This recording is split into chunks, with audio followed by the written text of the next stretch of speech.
Go ahead and check everything. My side of things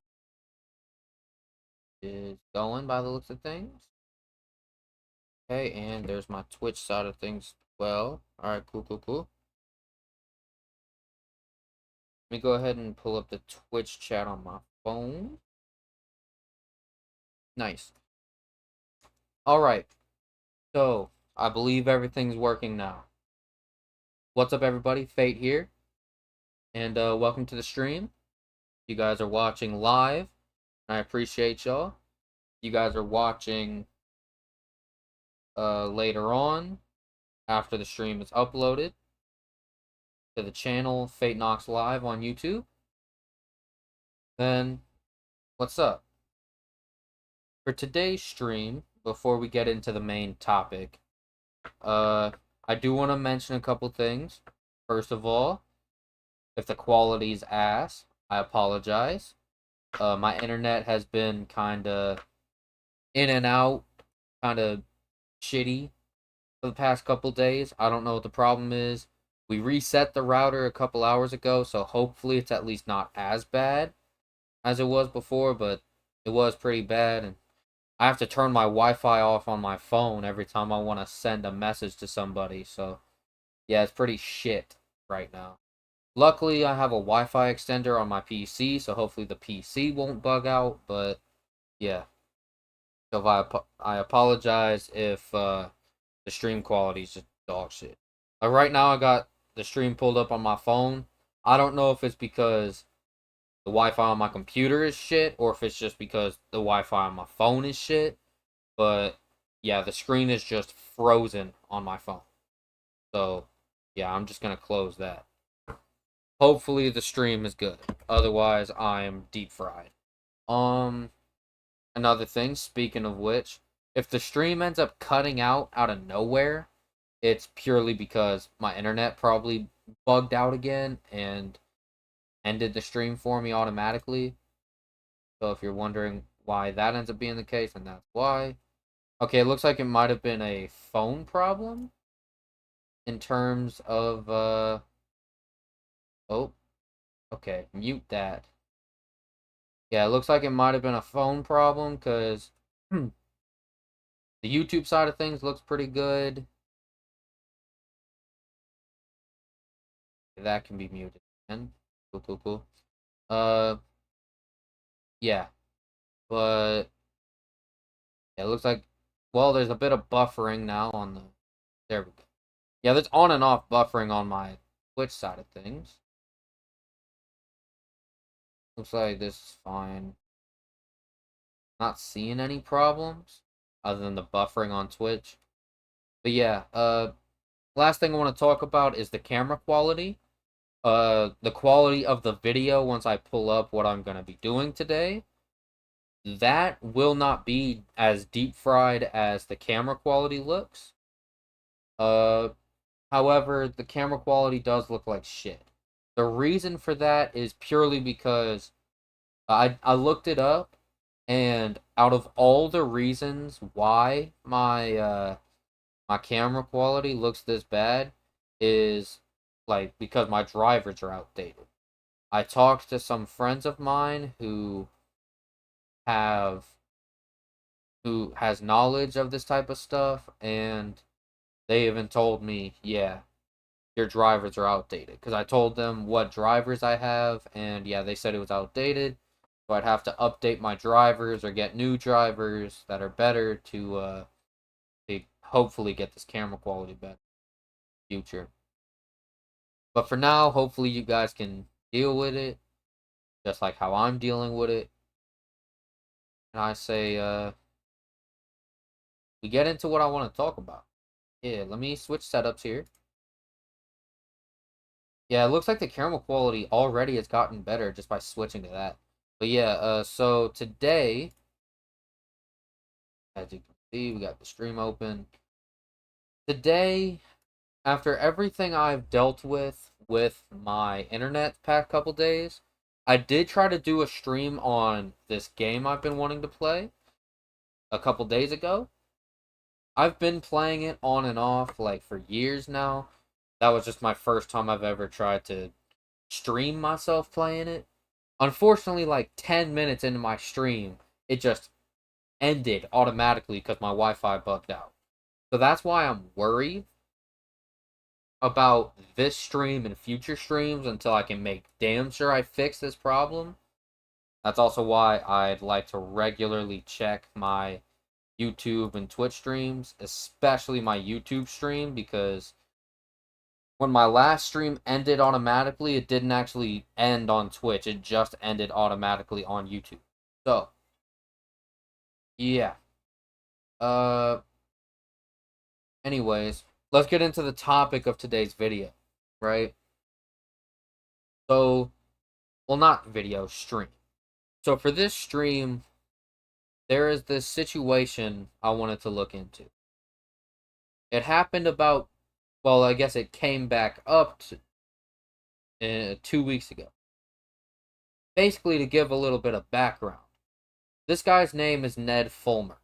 If you didn't know, he was a former member of a YouTube group called the Try Guys. And apparently this guy was known in the Try Guys as being like the wife guy, the guy that had a loving wife that he loved to death, right? Well, back in 2022, there was a scandal that broke out because Ned Fulmer had cheated on his wife with his producer, one of the producers of the Try Guys show, right? So of course, when the scandal broke out, him and his wife had problems with each other. He got fired from the Try Guys group. I imagine the producer most likely got fired as well. Because if she's willing to fuck Ned, she's probably also willing to fuck any other member of their cast. So I assume they also fired the producer, but the producer also wasn't the one with the big name, so I wouldn't be surprised either way. But back to Ned. He lost his job. He fucked up his marriage, all because he wanted a little side pussy, right? So, from the time the scandal broke out all the way on, like from then on, Ned Fulmer just stayed out of the spotlight. Him and his wife both stayed out of the spotlight for the last 3 years. Nobody talked about him. They didn't talk about anybody. And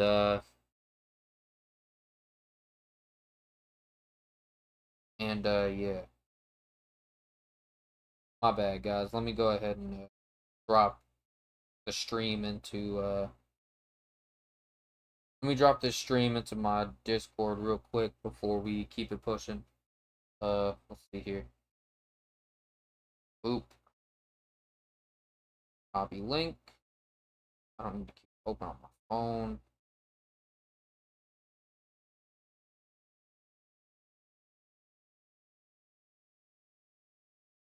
Okay, and then let me also go ahead and pull up the YouTube stream. Let me just sort this out real quick so I don't have to worry about it for the rest of the night. Let's see. I already dropped the Twitch. Let me drop the YouTube now. Boop, boop. Share. Copy link.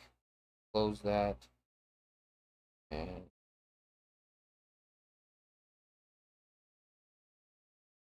there. Alright, cool. Now that that's out the way, let's see here. So back to Ned Fulmer. He, back in 2022, after the scandal broke, him and his wife both stayed out of the spotlight for the next 3 years. Right? Stayed out of the spotlight, didn't talk to anybody, didn't worry, like they just weren't really any kind of like online public figure type shit. Until about 2 weeks ago, when Ned Fulmer came back to the internet and created this YouTube channel called Rock Bottom with Ned Fulmer. Basically, what this is a podcast that he created. He created a podcast when he came back. This is what the channel looks like. He's got the nice banner with Rock Bottom with Ned Fulmer. Title is Rock Bottom with Ned Fulmer. And this is his goofy odd little profile picture, right? He's currently sitting on a little over 60,000 subscribers, and he's got 7 videos. From the looks of things, 3 of them are actual podcast episodes, and the other ones are just clips. Let me read this description real quick before we actually get into what I wanted to mainly talk about with this dude. Everyone makes mistakes, some of us really big ones. But what comes next? Rock Bottom is a show that explores people's lowest, most embarrassing, and challenging moments, featuring raw, unfiltered conversations with comedians, creators, authors, and celebrities. We talk about how they not only survived it all, but transformed their lives. Before we continue, survived it all? Dog, a lot of the people that have reached low points in their online career, the only reason why they got involved with scandals like the one you got caught up in is because of shit that they did. Their actions, or in this case, your actions, led to having consequences. It's like Newton's, what was it? Newton's third law? Isaac Newton's third law? Every action has an equal and opposite reaction. So if you have a massive fuck up, then imagine people's reaction to it is to fuck you up. At least like metaphorically type shit. Like you couldn't expect this to not blow up in your fucking face. Oh, I guess he didn't create the channel recently. He created the channel back in 2020. My guess is that this was his solo channel that he made back when he was in the Try Guys, and then he wiped the channel after the scandal went down, and then rebranded it when he came back to become a podcaster. Like, survived it all but transformed their lives is just crazy. Like, what are you the survivor of? He's trying to paint it out as if he's the victim of something. You know what I mean? Like, it makes no sense. You are not a survivor. You turned a woman into a victim of a cheating scandal. Your wife did nothing wrong, but she still had to face consequences for your actions. So let's continue reading the rest of this description.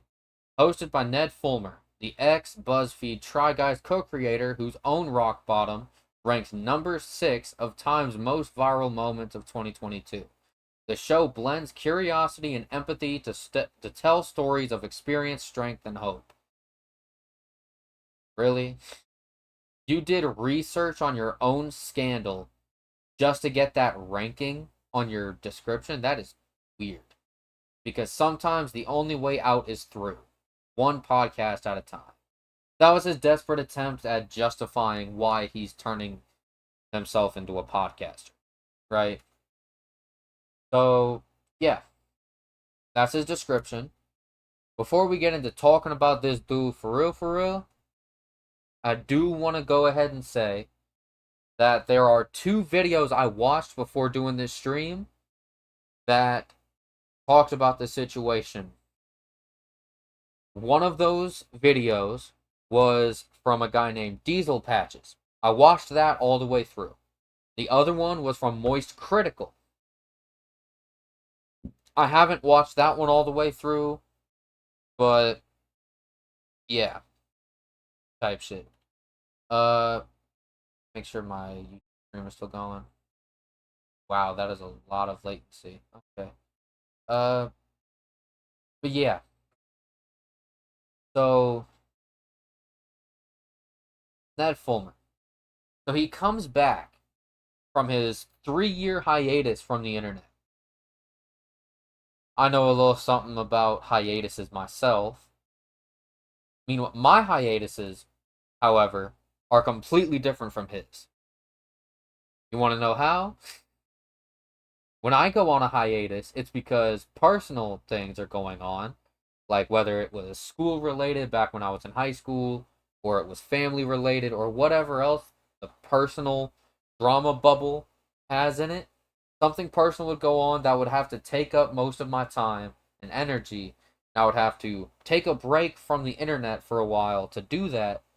and then come back as hard as I can, as possibly hard as I can, to come back in this bitch and actually put in some work.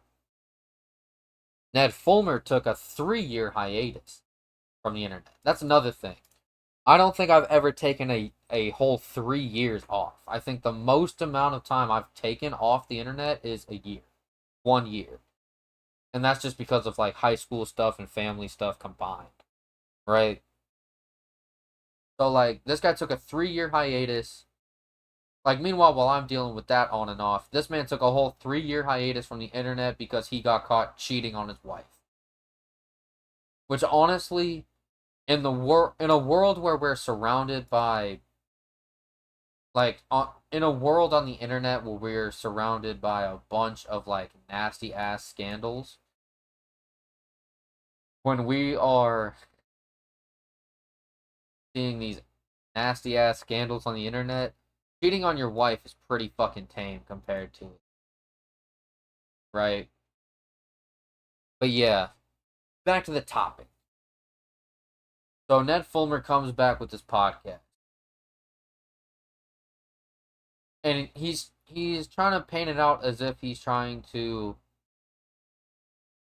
bring celebrities who have faced like harsh moments or like been shat on by the internet because of scandals they've been caught up in. He's trying to make it seem as if like he's trying to give them another chance or something, right?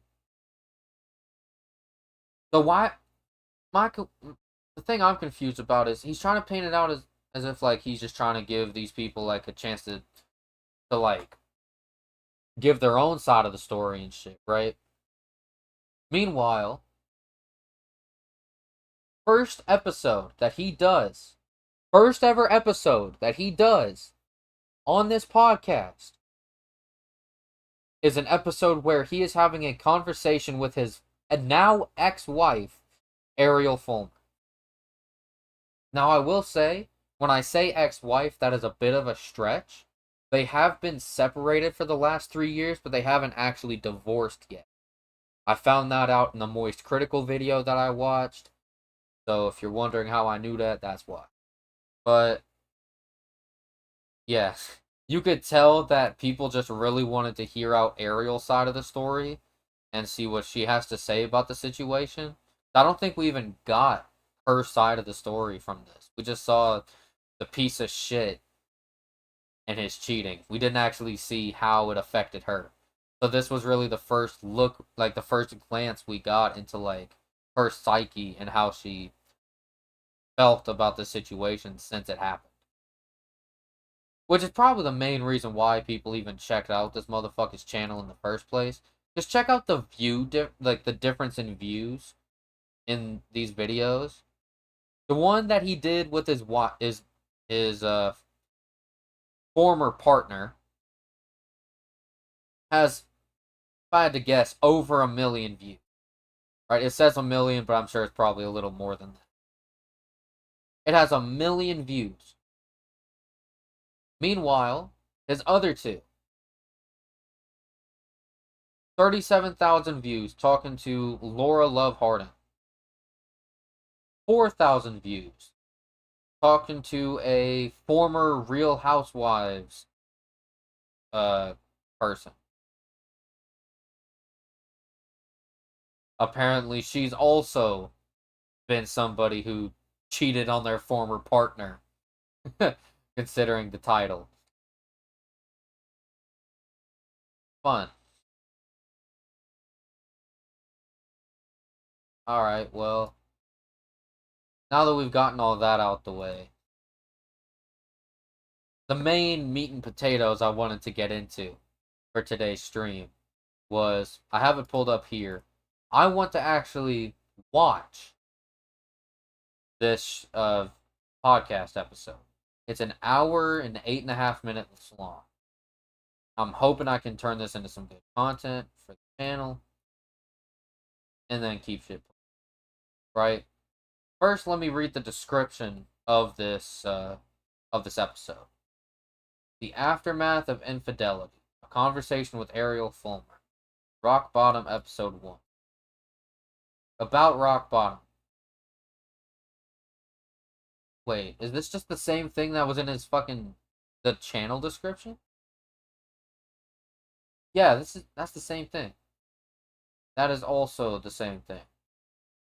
Okay, so most of this description is just copy pasted. Yeah. Literally the only thing that I can tell that isn't different is that is different is this. Right, where it's basically just copy pasting the title. But okay, so I guess he has other ways to watch this podcast. I guess there's 2 episodes that he just hasn't dropped on his YouTube channel yet. But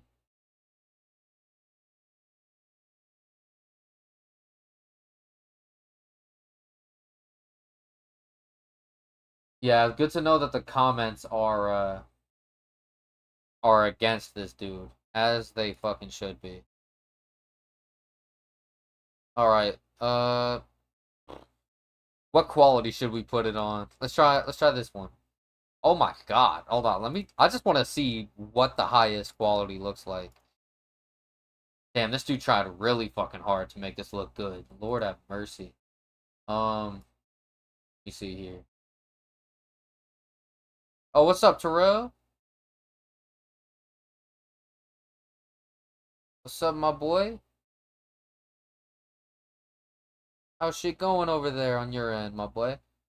You still preparing for your you still preparing for your Halloween stream tonight? Well, I guess not Halloween, but your next stream? Wow, this shit is buffering on my end. Buffering like a mug.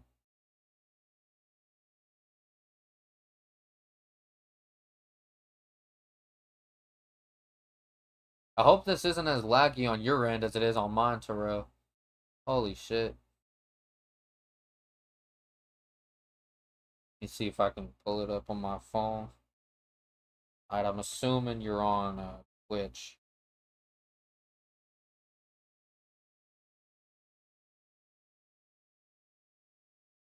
Damn, you sent that bitch 6 minutes ago and I just noticed it. That is crazy work.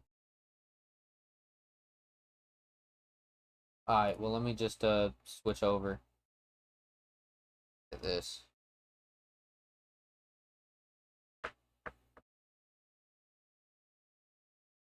Alright, well. Yeah, I will say though, before we start playing this, like, this man, like, I've seen clips of this episode, and I've seen, like, people talk about it. This man, I don't know if this is just a regular thing he does, or what, but this man is a big fan of, at least for this episode of his podcast, he loves using this, like, very fucked sounding vocal fry, and it sounds awful. It's like nails on a chalkboard. Like, that's how Moist Critical put it. It sounded horrendous. So be prepared to listen to over an hour of this man talking with the most horrendous sounding voice. Like, dead ass. Alright, you guys ready for this? Because I am. Let's do this. Hi, I'm Ned Fulmer. 3 years ago, I cheated on my wife with my producer. God, it sounds like some new channel's like fucked up nasty like version of starting an ASMR. Hey guys, what's up everybody? I just wanted y'all to know that about 3 years ago I cheated on my wife. I cheated on my wife 3 years ago and things haven't been the same since. I wanted y'all to know that ever since then I've been trying to change myself for the better. I've been fucking other women, trying to forget about the situation, and just know I'm the victim of my own scandal. And that's the thing with us, man. That's the thing with us dudes that do fucked up shit. We're always the victims, No matter how horrendous the fucked up shit we do is, we're always the fucking victims. Man or woman. No matter what gender we are. If we do something fucked up, just know it is not our fault. Like, dude, shut up, bro. Like, what is this vocal fry? It's like he's trying to, like, it's like he's trying his hardest to sound like he just got done crying or some shit. Just so he could, like, just so he could try to get sympathy points off his shit. Like, it makes no sense. He sounds like a bitch.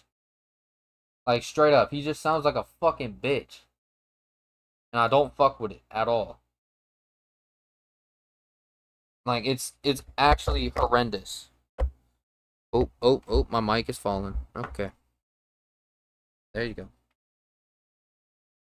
My shit's still working. Okay, we're good. Okay. Became a massive public scandal. Massive public scandal. This guy's so full of himself. Good lord. Like, this man is actually so fucking full of himself. Oh my god, I had a massive public scandal 3 years ago. Like, shut your bitch ass up, bro. Like, you cheated on your wife, you got caught, and you lost your fucking previous job over it, bro. Like, shut up. Caused a lot of pain to a lot of people. Really? The only people who I can think of that was caused pain was your wife, and maybe your kids if you have any. The fan base should not have been hurt by that action. The only people that should be hurt by your actions is the people that it actually affects. Your wife, maybe the kids if you have any, and then maybe your former coworkers that now have to deal with the shitty PR because of something you did. And now probably have to fire a producer that, for all we know, could have been their best producer on their team just because you wanted to get a little bit of extra side pussy. Like, dog, it is men like you that cause men like me to not be able to get bitches out here. Like, straight up. Men like you are the reason why men like me can't get pussy now, bro. Like, dead ass. Like, nah. Like, bro, things that you do, men like you fuck it up for us, bro. Like, straight up. You fuck it up for all men by doing this shit. Because now women like your wife are now probably going to look at men in an entirely different light and shit on all of us because of your actions. And that's on you. Now we got to deal with the bullshit that you caused. Men like you need to stop cheating. Women need to stop cheating too. But men like you need to definitely stop cheating. Because now you making it to where none of us can get home. None of us can get bitches because of you, bro. Like, dead ass. Ain't none of us gonna get women because of your ass. And it sucks. It really does suck ass. But it's alright. It's alright, though. You can keep fucking it up for the rest of us. It's all good. We'll see how far it gets you in life. I know that I represented myself as a kind of wife guy who... Oh yeah, that's another reason I guess everybody was so mad at him. He represented himself as this kind of, like, wife guy. Like a guy who was married, loved his wife, very loyal to his wife, and just, like, everything he did was for his wife type shit. Like, he turned his wife into a public figure after he became a public figure because of how much he loved his wife. And now everything's come crumbling down because of his own actions. Ooh. Okay, cool. Looks like there's games on sale on Steam right now. Cool. talked about his relationship and put that out there for public consumption. Uh-huh.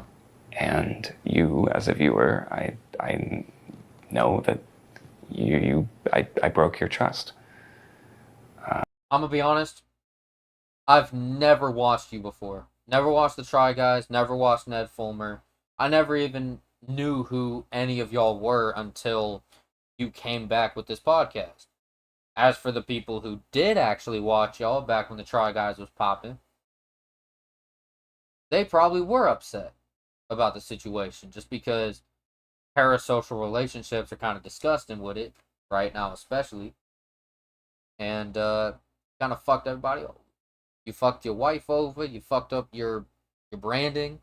You having this branding of being this loyal wife guy kind of just came crumbling down because you wanted some extra side pussy. And it's like, bro, how attractive was this producer? How hot was this producer for you to be fucking her on the side while you got a whole ass wife at home? I I betrayed my spouse, coworkers, friends, family, and I betrayed you. And I know it's not just about cheating. That I was a company owner and having a relationship with a producer. Was engaged and friends with all of our friends and coworkers. It was understandably a messy and devastating situation for everyone involved. Yeah, I will say, even for the producer's point of view, on one hand, she shouldn't be fucking a guy she knows is engaged, if not married. He's saying something about them being engaged at the time. Well, they're married now, so I assume that the shit continued after they got married. So, this man was engaged and married while interacting with this girl. And on one hand, yeah, she should not have been fucking a guy she knew was married to somebody else. But on the other hand, I could see how the argument could be made that he potentially could have taken advantage of it. Not in the sense of like him like graping her or whatever, right? But in the sense of like he is working for the same company as her. And he is either on the same level as her, if not a higher level than her in the job.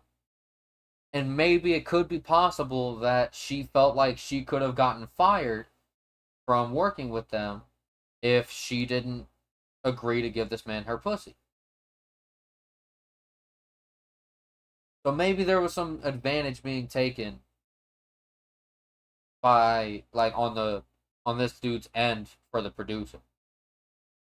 So yeah, I could see how like doing that with your like dog. Let's be real here though. Like if you're gonna cheat on your wife with another woman, why would it be a coworker?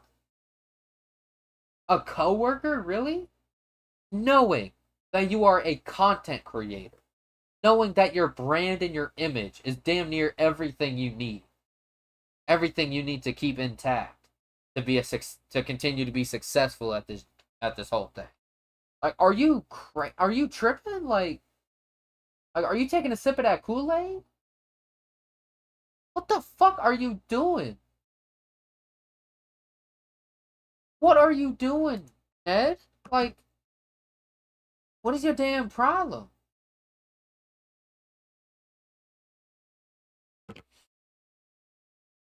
Like, bro, cheating on your wife with your coworker?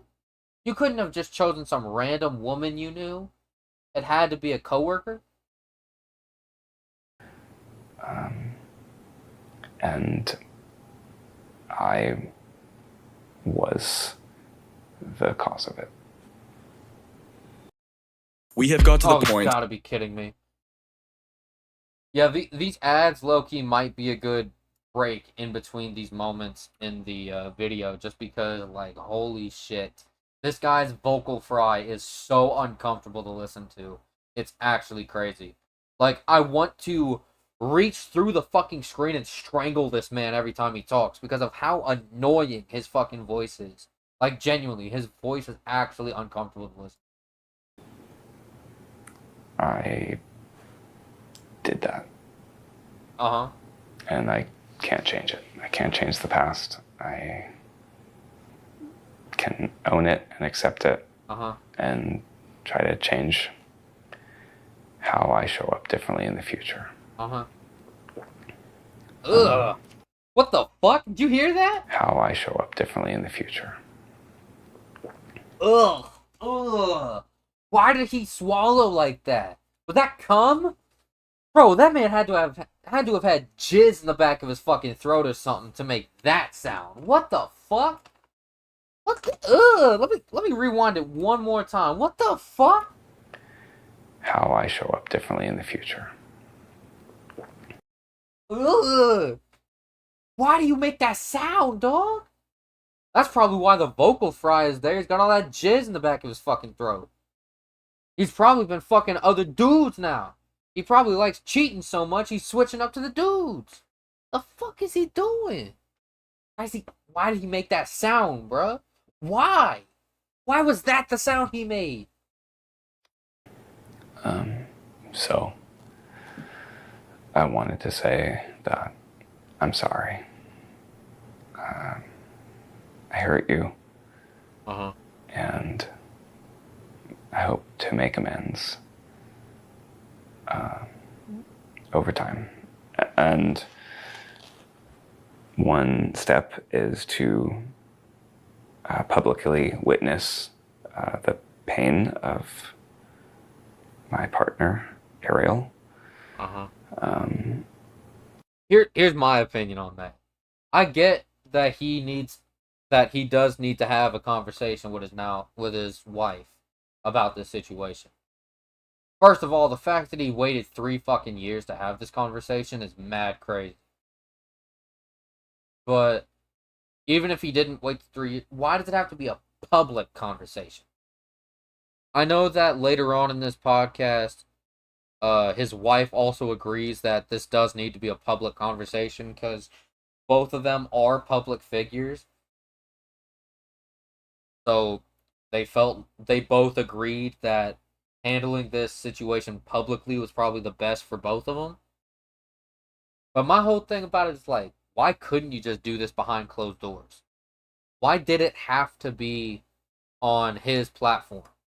Because, okay, my whole thing is they could have done one of two things. Either one, dealt with this privately, and then maybe come out on the internet publicly after the conversation, explaining how they had a conversation, sorted everything out, and they're moving on with their lives, right? That could have been the first option. Hold on, I think I might have unplugged my headphones. Alright, we good.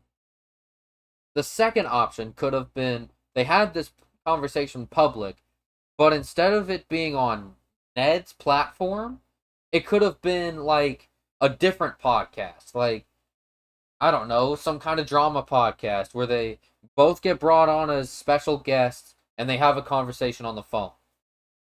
Right? Or they have the conversation in person and they both show up to a podcast set that somebody else owns. Like, could you imagine if these two went on, I don't know if this is a good example, but Impulsive, like if they just went on like Impulsive or some other like podcast, like YouTuber podcast, and just handled their shit on that, I feel like that would have been more respectable than this.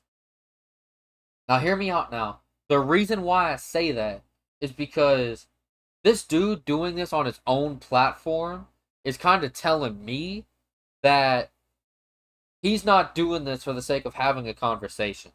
The questions that he's asking at certain points in this podcast isn't being asked for the sake of actually hearing her out and seeing like how she's actually feeling about it. It feels like he's just trying to poke the bear to get a crazy reaction out of her so then she could have a viral moment for his social media, for his podcast. That's what it feels like. It feels like this is disingenuous, that he doesn't actually feel bad about what he did, and now he's just trying to capitalize off of that situation. It's just kind of nasty. Oh, let's see what this AI summary says. The raw, honest conversation explores their individual journeys and challenges of rebuilding their relationship. Okay, AI. AI, did you by chance allow Ned Fulmer to write that for you? Because there's no way this is actually what they did. Even if it is, why? Like, can I get rid of this? I don't like having AI shit pop up on my screen. You check on the streams.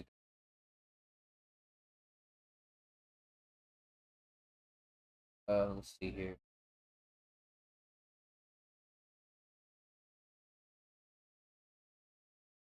Let me check on the mobile shit. Actually, nah. Let me check here. That's whatever. Alright. Keep it going. This is a conversation with Ariel in this video. It's It's painful. a nice ass house, by the way. It's always funny when you see these like apology video style videos when they're just chilling in a part of their house and they're always in one of the nicest parts of their fucking house. Like, look at this nice ass kitchen, dog. I think that's a smart fridge right there.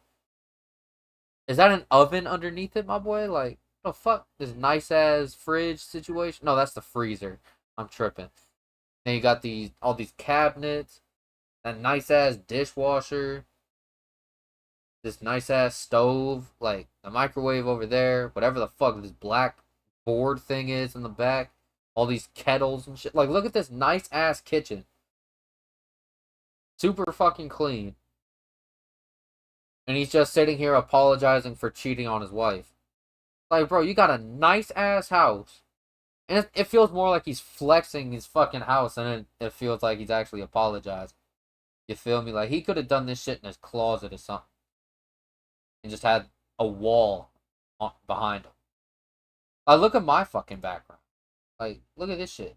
I know it's deep fried camera quality, but like, if you look in the back, this room is a work in progress. There's an AC unit right there where my thumb is at. There's a mattress down there just so if someone wants to sleep in here, they can. There's a bunch of other stuff for a bed set over there. Like, this room is a work in progress and it's cooked. If I did like an apology video in this room, first of all, I'd have to turn this light on to maybe see about getting better camera quality that way. But on top of that, like, at least this would be more, like, more real. You feel me? Like, hey, don't mind the background, cause there's a work in progress. This room is a work in progress, but yeah, I just wanted to let y'all know I'm sorry for cheating on my wife. Like, that would have felt a little bit more sincere than recording in one of the nicest looking parts of your fucking house. Like, look at this nice ass house that he's got, bro. Clean ass kitchen. I can only imagine what the rest of the house looks like. If this is what the kitchen looks like. Like, damn. Is that a sorry, is that a marble counter? Is that a marble countertop? Looking clean as a mug, bro. God damn.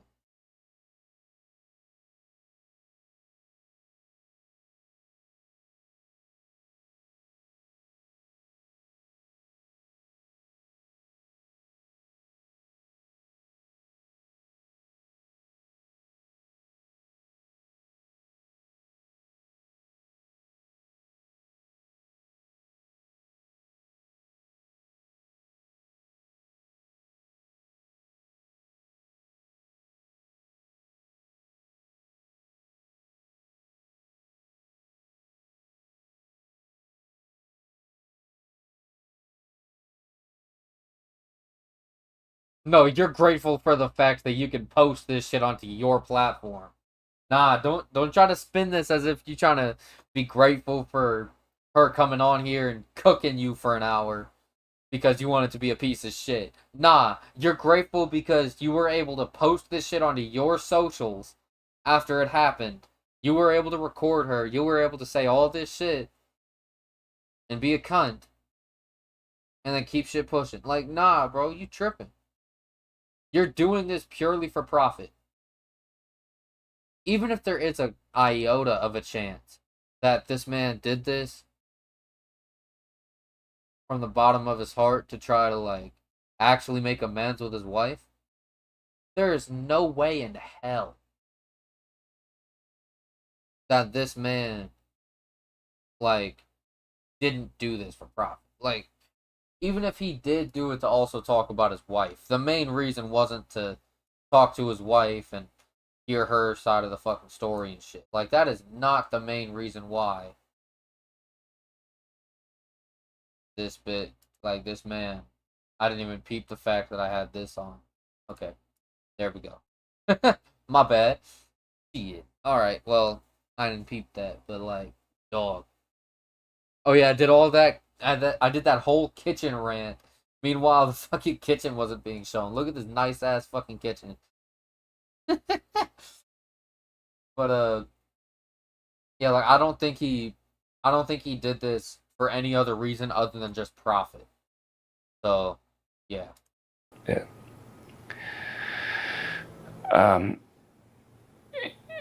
As Hold on, what the fuck?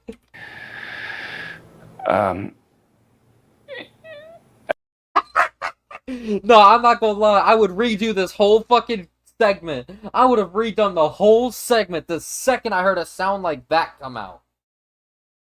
The second I heard a sound like that come out of my mouth, I would have redone the whole segment. What the fuck? You're telling me he kept that in?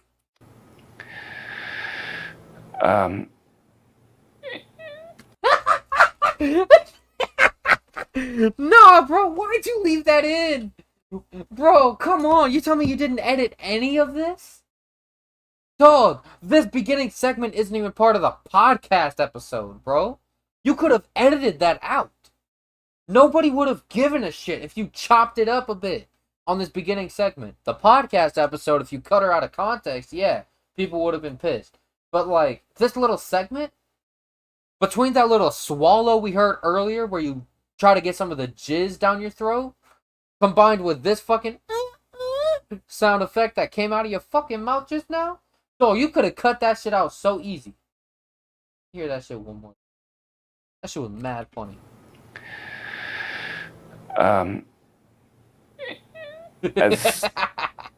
As disappointed as we were that something so private and painful became such a public spectacle, I get why people were so outraged, and I understand that that is the reason that she can't move forward with any sort of public thing without addressing this. So this is that. This is... I'm gonna be real. The internet is not owed an explanation on what happened between the both of them after the situation went down. Like, genuinely, the internet, like, we are not owed an explanation to what happened to y'all's marriage after the cheating scandal. People can be curious all they want, but they're not owed an explanation. Like, genuinely. A conversation where we answer your questions. We share what we've been up to these last 3 years and what you can expect from us moving forward. I think for the AI thing, I think they deadass just heard this beginning segment and just summarized the whole podcast episode off of this beginning segment. Like, genuinely. I don't think this AI thing went through the whole video.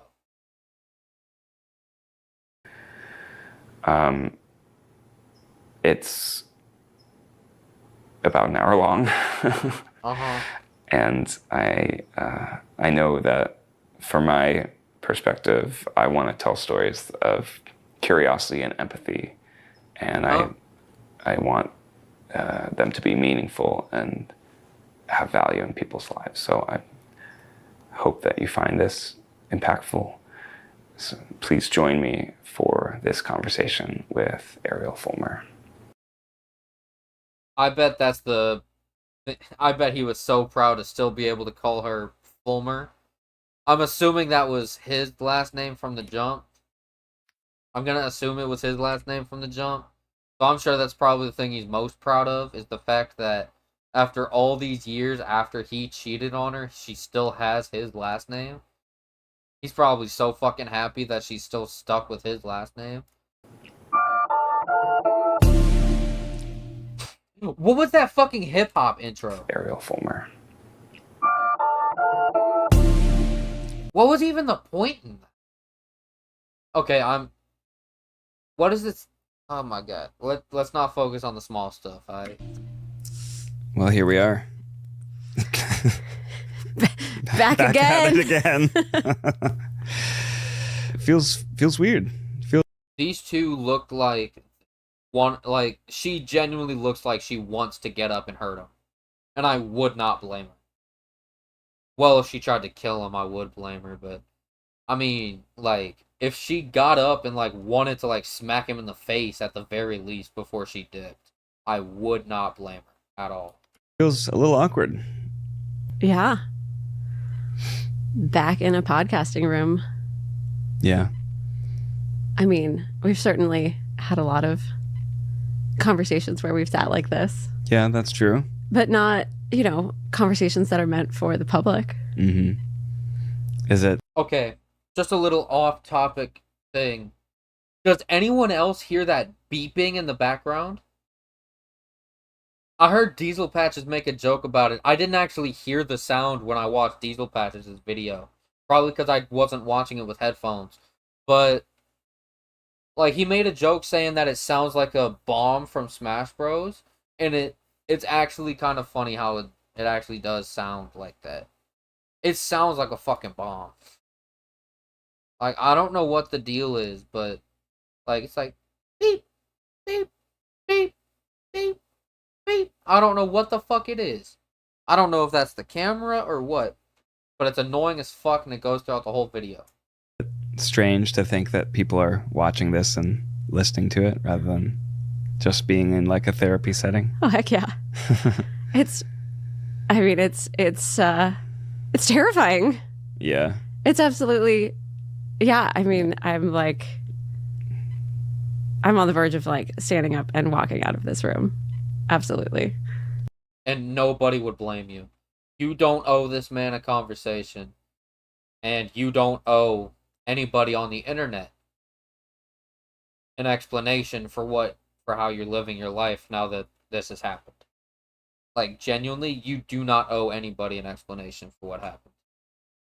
You did nothing wrong. The shitty part is, in terms of the internet, and in terms of, like, social interactions, because this was so public, this girl is probably going to have problems with trying to make friends or even build new relationships in the future because of something her former husband did.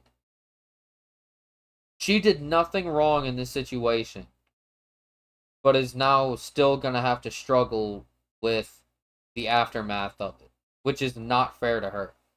This dude did her so fucking dirty. And it's nasty. Same. I'm like, what the hell am I doing? What am I doing? But no, I feel like this is a necessary thing. Yeah, we've kind of been just keeping our lives very private for the last 3 years. We have. Last 3 Just years. almost hiding from. Not only does this motherfucker have a massive vocal fry, but at some points he sounds mad sassy. We've been hiding from the internet for the last 3 years. Why did he sound like that? You sounded so sassy. The world. We've been hiding. We've been hiding from the world. And I'm not going to lie, it's been kind of great. Mm. Mm-hmm. It's been kind of great to be super private. And it's ironic because we don't stop becoming recognizable figures. People still come up to us. People still recognize us.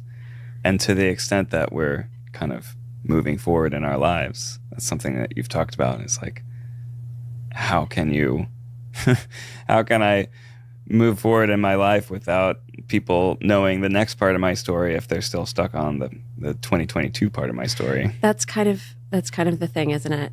And that's the whole reason that we're here, because we're stuck in 2022. Yeah, at least as far as they know. Exactly.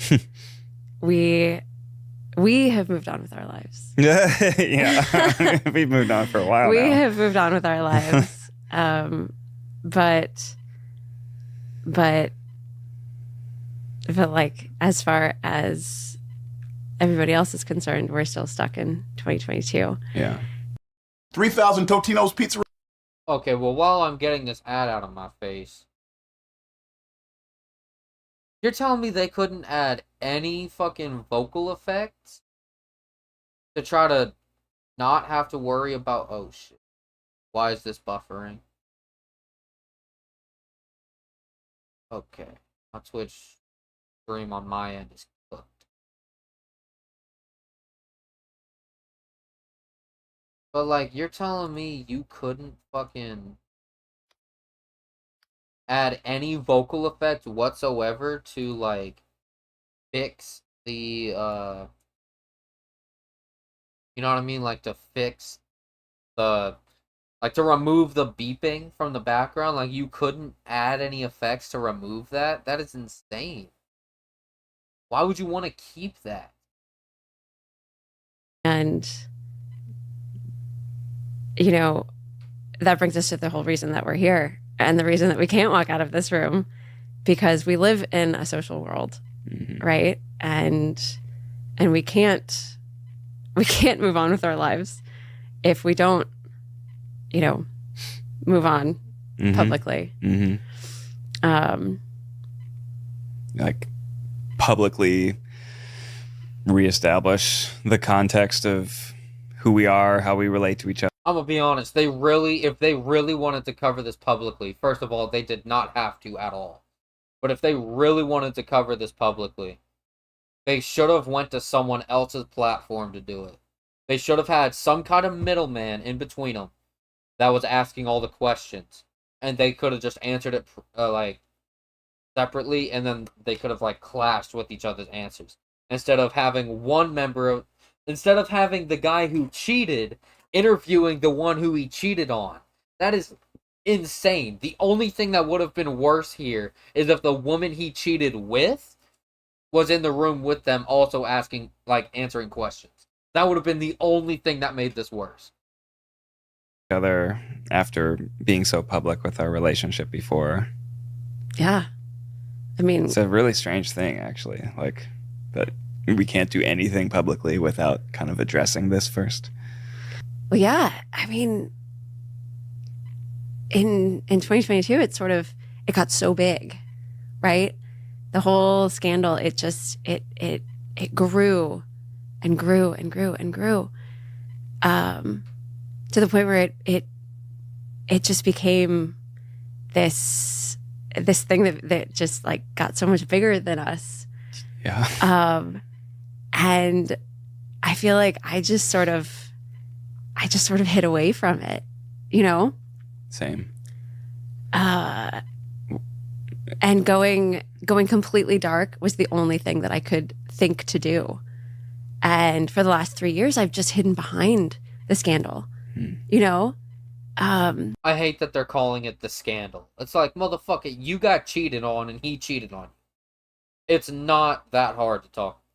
Like, if you're willing to go on an hour-long podcast and talk about the affair, you can call it the affair. Like, come on. And now, like, now I can't get out from behind it. Yeah, because it's a big step to like sit down and do what we're doing and to talk about it. Right. But even like going out in public with like my kids or just, oh my god, they do have kids. I like that she called them her kids as well. Now I don't know if she already had these kids before she met Ned, and so he was like a stepdad from the jump, or if they had the kids together and now she's just referring to them as her kids. But that is crazy. I actually fuck with the fact that she referred to them as her kids because of this cheating. Granted, cheating on your spouse doesn't then mean like any kids y'all have together is no longer yours because you cheated. Like that's not how it works, but the fact that she is referring to them as her kids is kind of funny. going out to dinner or something like that. Yeah. I feel like the only thing that people see is the scandal. Yeah. It's a big loss. it's a big loss, but it's a really strange way to go about your normal life. Mm-hmm. You know, like I am a human who has needs. Like I want to have regular friends and I don't want to like walk up to somebody that I want to be friends with at like preschool and have to start every conversation with like, my personal life is a dumpster fire, as I'm sure you know, but also, do you want to be friends with me? You know, like, I'm not gonna lie, I have some really authentic. Alright. Yay. What the fuck? HIV pill. Friendships that have started that way. But like, I don't want. Oh, shit's bugging now. Shit's bugging. Is that my internet going out? Don't tell me it's my internet. Please don't tell me it's my internet. Please. Okay, YouTube stream is still chilling. About Twitch. To go about my life starting friendships like that. Yeah. You kind of want the new friends to know the context of like who you currently are as a Yes, person. exactly. Jesus exactly. Christ. I remember Bugging. Holy shit, man. Like,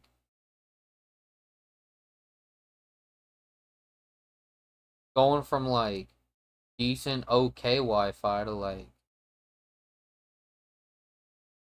have met some people, like made new friends or kind of introduced myself to strangers. It's like, oh, some people like made new friends or kind of introduced myself to strangers. It's like, oh, let's like exchange Instagrams. I'm like, well, right? Here's mine, but couple of caveats. One, I have a lot more followers than you might expect. Two, all of this is pretty outdated. And three, don't Google me. Don't Google me. wow, he had to get the subtle flex in there. I have a lot more Instagram followers than you might imagine. Like, okay, bro. You do not need to flex on them. All this is outdated? Okay, fair. Don't Google. Okay, fair. I guess, whatever. I didn't even go get into all that. But why did he have to add that little subtle flex about his follower count? Knowing that he got those followers from people who fucked with him before he cheated on his wife. And he probably lost a good chunk of followers on all his platforms after this situation went down to begin with. I don't know why he's adding that little flex. That's kind of... I know it's not really that big of a deal, but that just kind of sounded scummy to me. And it's also kind of weird how he's trying to compare the shit that she's going through to the shit that he's going through. Like, trying to make friends... She's basically sitting here and saying that her trying to make new friends has become harder for her after the cheating scandal happened. And he's over here trying to sit here and relate to it. Like, yeah, I also have problems making friends now because of the cheating scandal. Like, motherfucker, you were the one that cheated. You deserve to struggle to make friends. She did nothing wrong, and she's also dealing with the punishments. She's dealing with all the punishment and none of the fucking, like... She's dealing with all of the punishments and all the bullshit without actually have done anything wrong. She committed none of the actions, but has to deal with all of the consequences. That's so shitty. For you to try to relate to her and try to be like, yeah, you're having this problem, but so am I. Listen to me talk about it. Like, man, fuck you. You sound like an out-of-touch dickhead when you talk like that, bro. Like, genuinely. Yeah, you Just probably don't want to get to know me first. Yeah. Oh my goodness. You don't want to be just sort of seen as the sum of your mistakes for me or the sum of your past for you. Right. Again, she didn't do anything wrong. She's facing all the consequences while also not committing any action to lead to those consequences. She's dealing with all the bullshit without being able to do anything to earn those consequences. All she did to earn those consequences is be associated with you. And if that's all you need now to get given consequences, then holy shit, this society's fucked.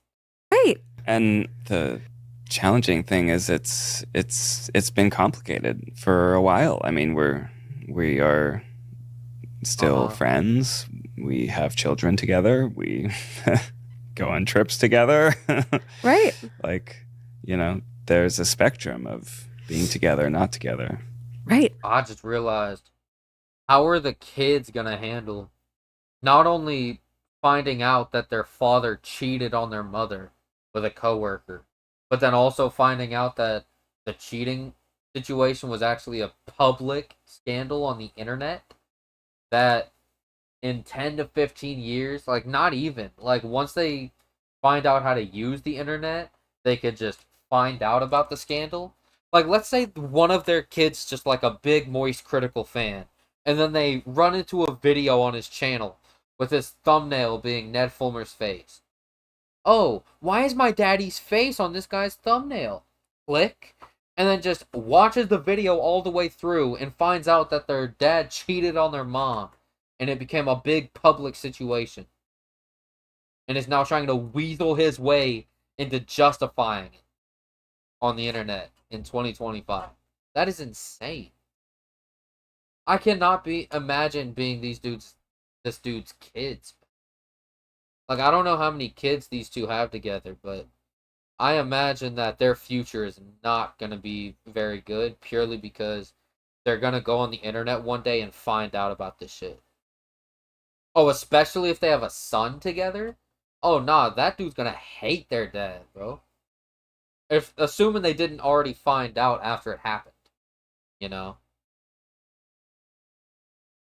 Like, oh, mommy, why are you and daddy splitting up? Oh, don't worry about it, sweetheart. It's like, that's probably what the mom did, try to, like, make sure the kids didn't find out. That's what I'm assuming. That's what most mothers that I know do to try to protect their kids. But, shit, I don't know if that's what these two did. I'm gonna assume it is, but damn. Like there's ways in which we're together, but it's like the way that everyone wants to know, like, are you guys still like an item? Are you guys still a couple? Like, no. We really haven't been at all this last 3 years. No. Good. Fucking good. You don't deserve to go back with her. A good woman who you have kids with. It would be one thing if y'all got back together to make sure that your kids grew up with both parents and then split back up again after they graduated high school. And then that way, by that age, you can just tell them what happened between the both of y'all and not have to worry about a young kid getting fucked over. But, like, dog, ain't nobody trying to, like, sit here and listen to you complain about the situation you caused for yourself, man. I ain't even gonna hold you. We haven't. Like, there's moments when we kind of tried, but just because you go to a Taylor Swift concert together doesn't mean that you're, that Doesn't mean all that is you're forgiven together. and you're. No, like people ask me, like, do you forgive Ned for what he did? And I mean, the answer is no, absolutely not. How can you forgive somebody for lying to you, for cheating on you? No, fuck no. Like, That is exactly what her answer should be, too. Like, why the fuck would you be willing to get back together with bro? Like, nah. You don't deserve to be back together with her. She was a good woman. She was good enough for you to stick with, marry, and have kids with. She was definitely a good woman. Especially since the cheating scandal was you cheating and not her. Now, if we found out that y'all both cheated on each other, then yeah, we'd be talking about a different story. But nah, this is a story where you cheated on her and she got fucking hurt. So, yeah. Fuck you, Ned. I don't even. It's. Imagine being able. Damn it. Okay, I'm gonna have. Why do I feel like this is gonna be a stream where I give this motherfucker a lot of money from these ads, bro? Alright, let's continue. What's up with the blurriness? I Oh my god. I Sorry, I saw red for a minute. It's like, no, the answer is no. But also I feel like forgiveness isn't the goal at this point. Mm. You know, we've been together for a long time. Mm. And you. Oh wow, it's bugging again. Great. Oh, this isn't fair. Come on, you got this. are the father of my 2 beautiful children. And 2. They have 2 kids together.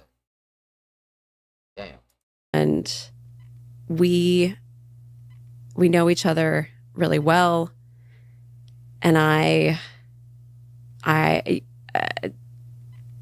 you know, we've worked through a lot of stuff, and the fact that I can be around you and still like have a good time and like enjoy spending time with you and enjoy spending time with my kids, like I think that's a win. Yeah. It's taken a lot of hard work to do that. Yeah. And it's kind of, as we've adjusted, we've recalibrated our relationship more towards a platonic friendship, and then, you know, it's just been challenging. Honestly, that is the correct way to go about it in terms of like when you have kids involved, it's not as simple as just getting a divorce and moving on. If we're being real, like I've never been married and I've also never had kids. Thank God. As a 19-year-old. But I know that if I was married and I did have kids and then for whatever reason we had to break up, I wouldn't be able to just get a divorce from my wife and then move on. You'd have to be able to, even if you were to get a divorce so then you can go see other people, you'd have to be able to like find a way to at least have a solid relationship with your former partner, so then you guys could still do the whole co-parenting thing, you know? That way you can still be there for your wife, you know? So yeah.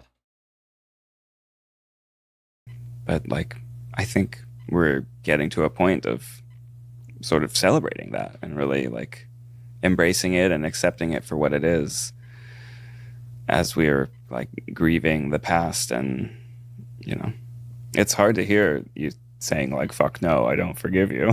But of course I get it. I mean, you're still, as much progress as we've had, you're still very. Wait, did he say it kind of hurts to hear you say fuck no? Well, yeah, you hurt her. You hurt her even worse by cheating on her, dog.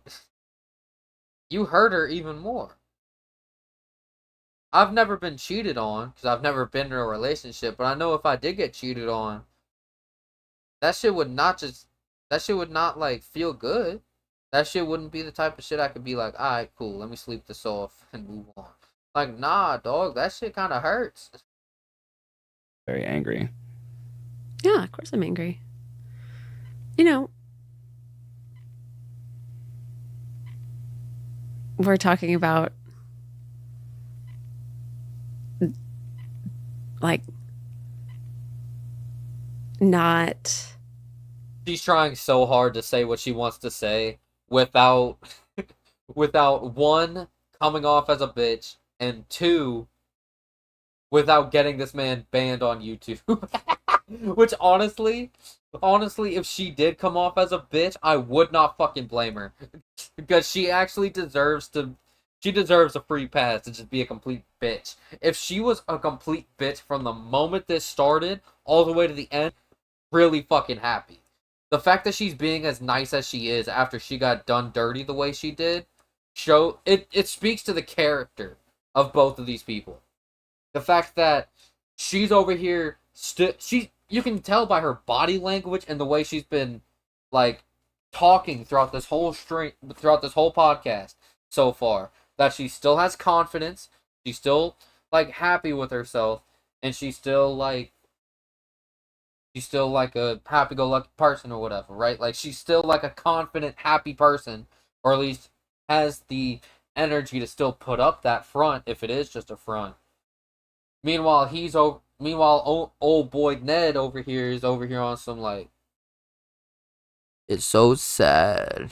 It's so sad that we can't get back together. I know I cheated on you with my producer, but it's still just so sad that we can't be together anymore. Like, why can't we be together anymore? I don't get it. Like, let me put it in your butt again. Ugh. Like, damn it. The fuck? There we go. Oh, okay. Alright. Whatever. Like, why does he sound like such a little bitch in this whole stream? Like, deadass, he sounds like a fucking bitch during this stream. Like, during this podcast. He sounds like a bitch, and she's over here, like, with confidence. She's speaking with confidence. Of course, she doesn't, like, have everything she wants to say off rip like that, because this isn't scripted, thank God. If they scripted this shit, that would have made this man look way worse. I ain't even gonna hold you. Because they probably would have just writ it in as, like, her sucking his dick for an hour. I'm not even gonna hold you. Like, her metaphorically sucking his dick for, like, an hour just to boost his ego and then move on. Like, he would have looked like such a cunt for that. Having sat in this position for 3 years, you know, and like, yeah, of course I'm still angry. We lost a lot. There was a lot that happened 3 years ago.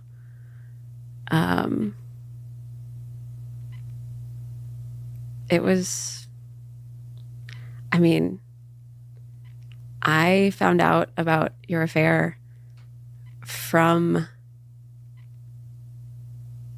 the fans. Damn. Okay, it's probably about to buffer as soon as I unpause, but damn.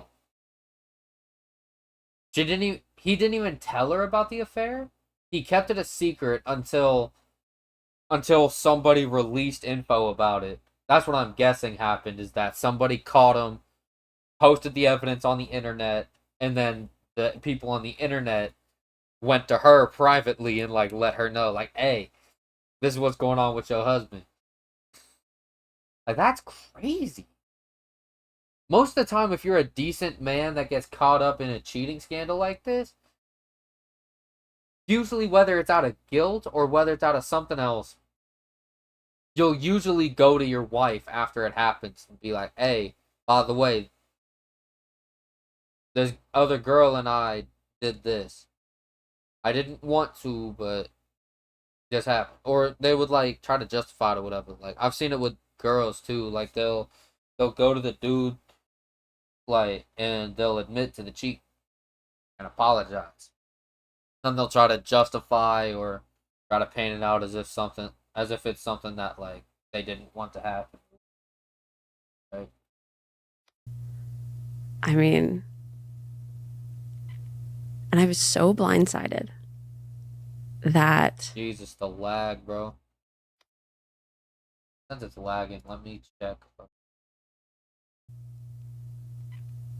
somebody sent me. Oh, shoot, stream is bugging again. Not looking good.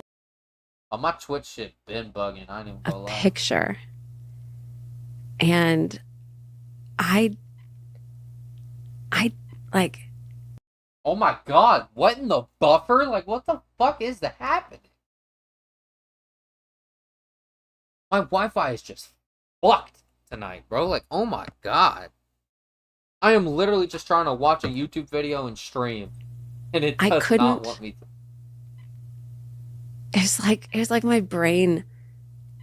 Wait, I'm sorry. Did she say she was sent a picture?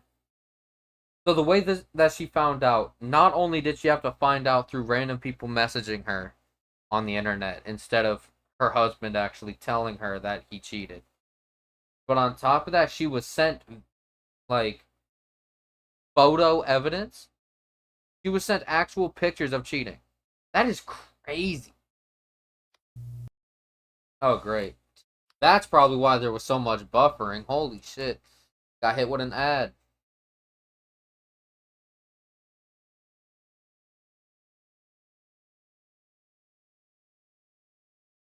Just trying to make sure that both of the streams are still going on Twitch and YouTube. Couldn't compute. You're telling me my buffering is so bad that the ad that was about to play fucked off? Wow. And I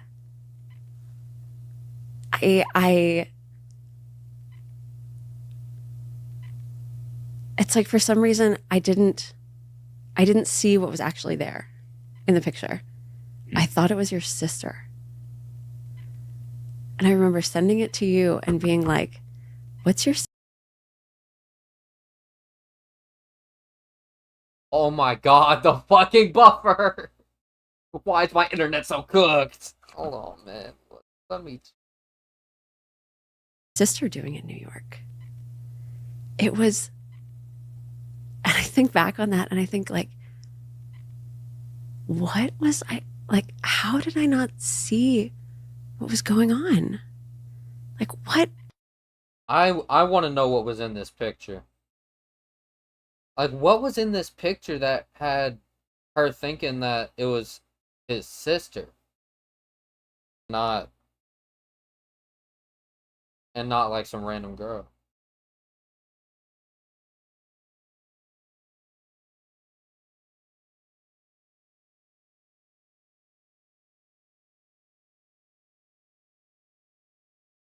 Like, what was in this picture? Like, were they kissing? Like, what was going on in the picture that made her think that it was his sister and not like some random bitch?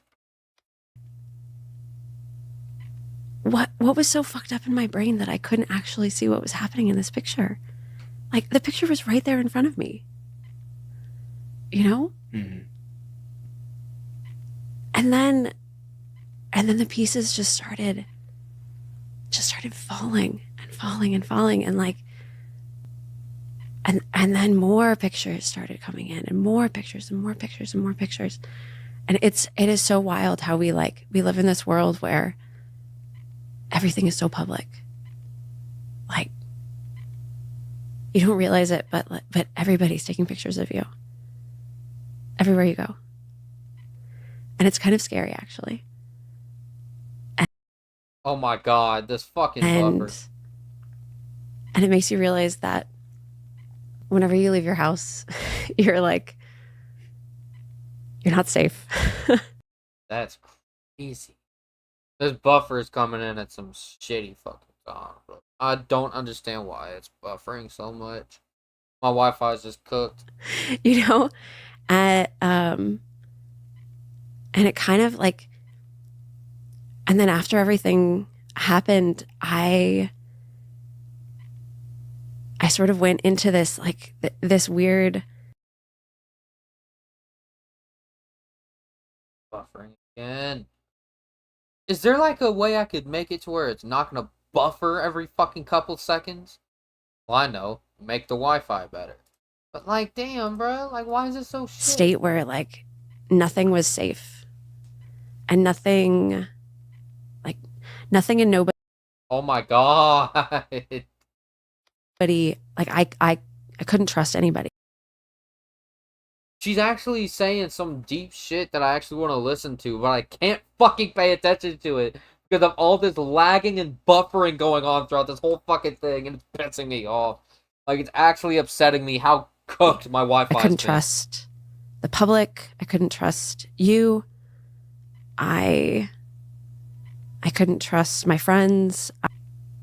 I just stayed inside. Like, but what she's saying is like crazy to hear though. Like, she's talking about how like she doesn't feel safe when she leaves the house. She feels like there's a lot of people just taking pictures of her and shit when she does go outside. Like, damn, the fact that she feels like this, meanwhile she did nothing wrong or not, she didn't do anything to cause all these situations to happen. She was just did some fucked up shit to her. And now she doesn't feel safe when she leaves the house. And let me guess, this fucker, after she finishes talking about all this, this fucker's gonna chime in to be like, yeah, well, I'm dealing with this. This is how I relate to this. Like, shut up, bro. Like, she's being real right now, and like, she's being vulnerable, and your ass is over here like trying to relate. Like, you a slimy motherfucker. You know that? Because there were cameras everywhere. You know, it was like, oh, it was so unsafe. Everything was unsafe.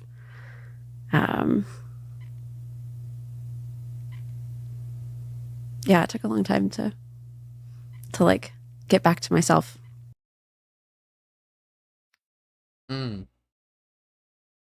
love when I have to wait for an ad to play,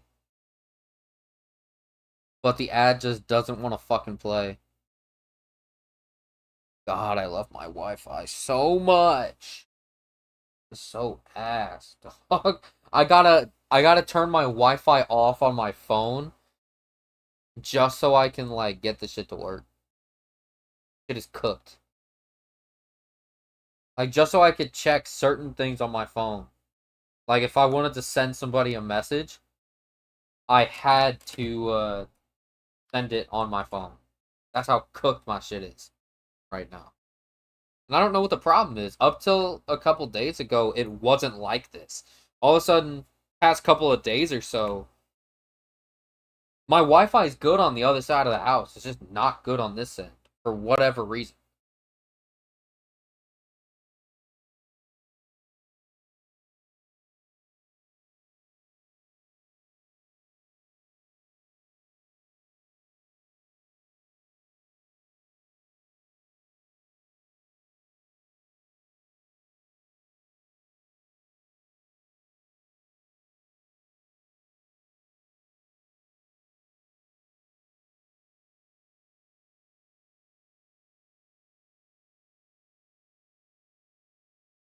Well, is it actually gonna play again, or is it just mega cooked now?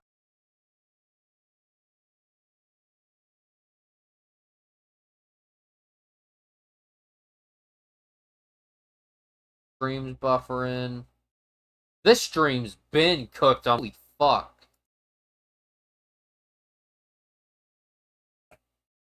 Like, I think this has actually been like this for the past like half hour, if not more.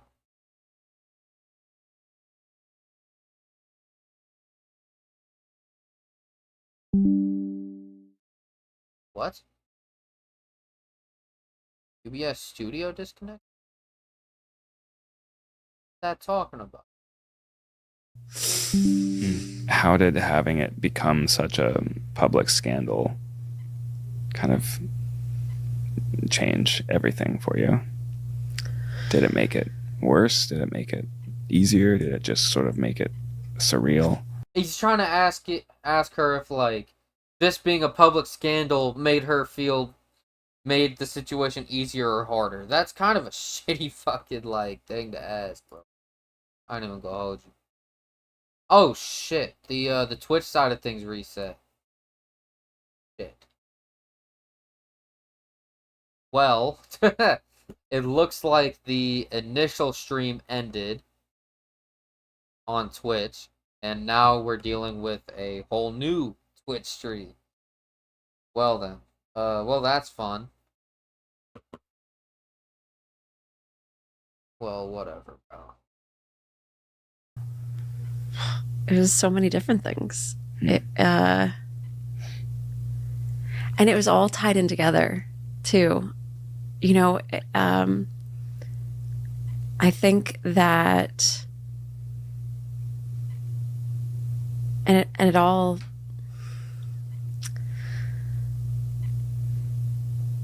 it's like the trauma of discovering that you've been, that like everything that you know isn't real.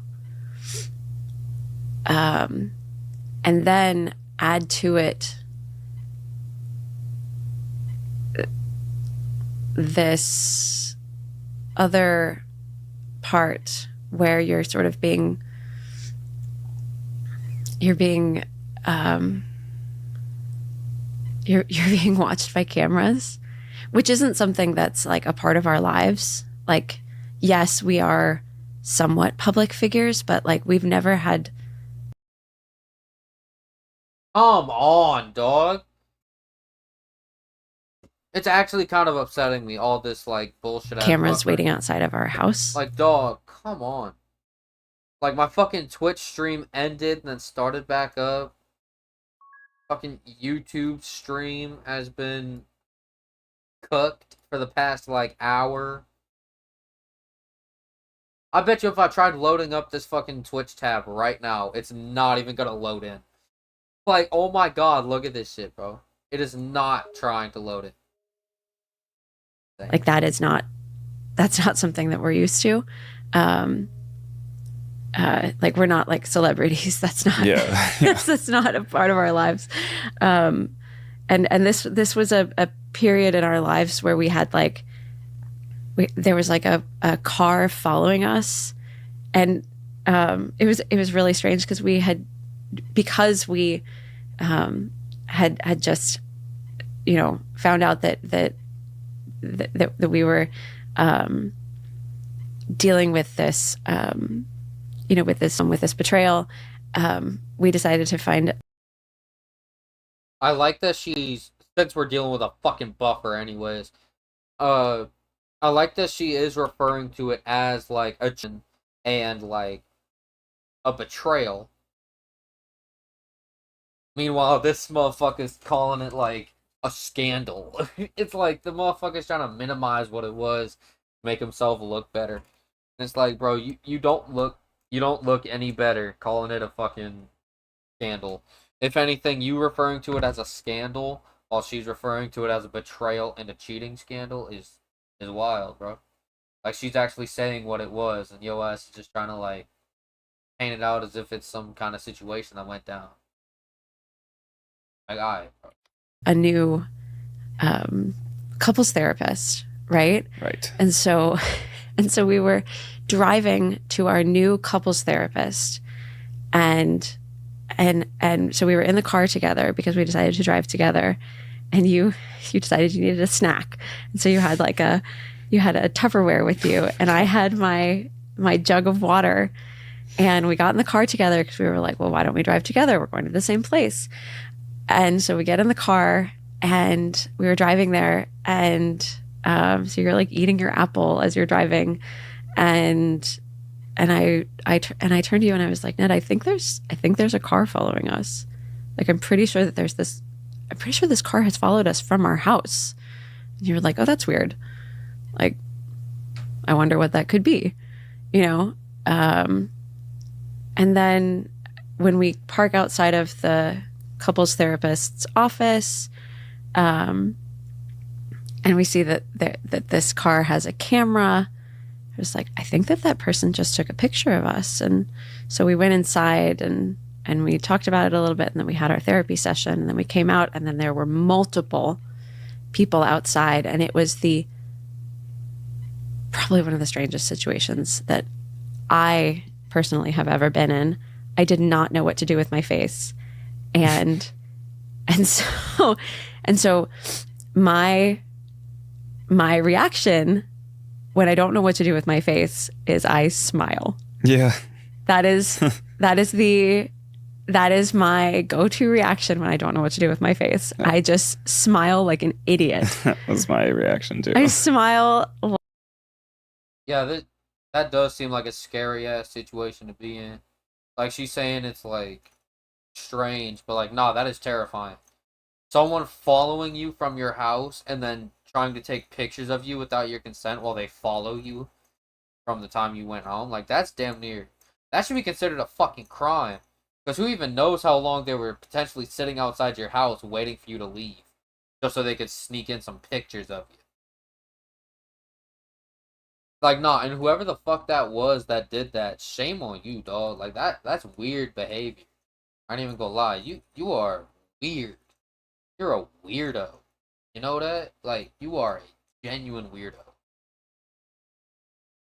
Like I, like a cat.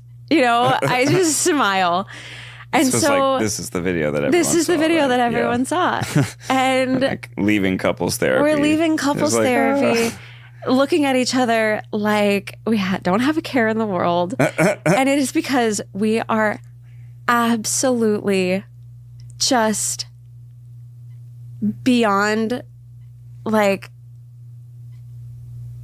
this is so bizarre. What is happening right now? This has never happened in our lives ever.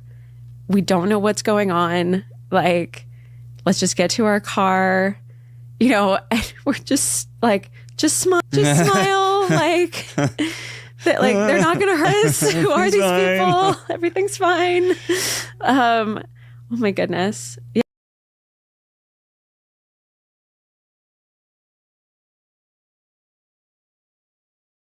Holy buffer. On. Yeah.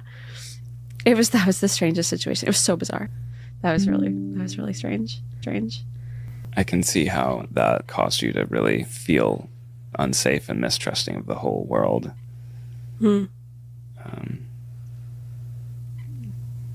Just want to acknowledge that and just note that it's like because of things I did that caused you to experience that. Yeah. I just noticed that the Twitch stream ended and restarted for the second time, meaning that this one stream, that is, we've gone for a little over an hour and a half. This stream has been, as of right now, split into 3 different streams. That is absolute dog shit. Hopefully the YouTube side of things doesn't get cooked anytime soon. Otherwise, I am absolutely fucked. And I'm going to have to upload the recording of this stream to the channel instead of keeping that stream up. What was that moment like when everything changed for you? Awful, obviously. It was kind of surreal. I thought to myself, like, what would somebody who's been cheated on, like, what would somebody in a movie do? Really? I don't know. I wasn't thinking like of a specific movie or something like that. What do people do in this situation? Oh my god. Come on. Just getting towards like the 30-minute point of this, or like the 34-minute point of this. Like getting halfway through and then just ending stream and coming back later on, like a couple days later or something, after I fix my internet problems. Like, that is genuinely the mindset I'm having right now. My internet is at 2 bars.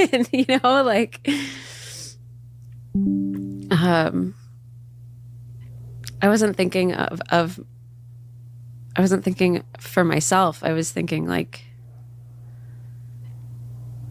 what do I do next?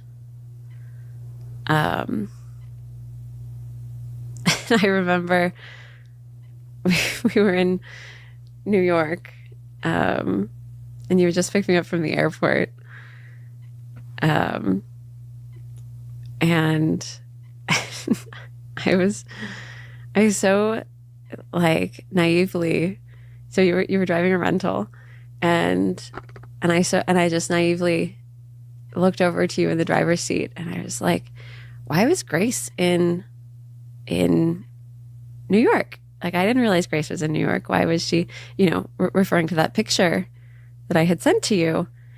And you looked over at me with this look on your face, and it was like the veil just fell, like this you know, like I knew in my brain that something was going on, but I just sort of refused to believe it. And then when I saw that like just wildly guilty look on your face, like you wanted to tell me something, and I didn't even let you say anything. I was like, turn this car around. You don't remember that? No, I don't remember it happening like that, but it doesn't matter. How do you remember it happening? Oh, I mean, you asked me a couple of different follow-up questions as I just sort of answered them. And then,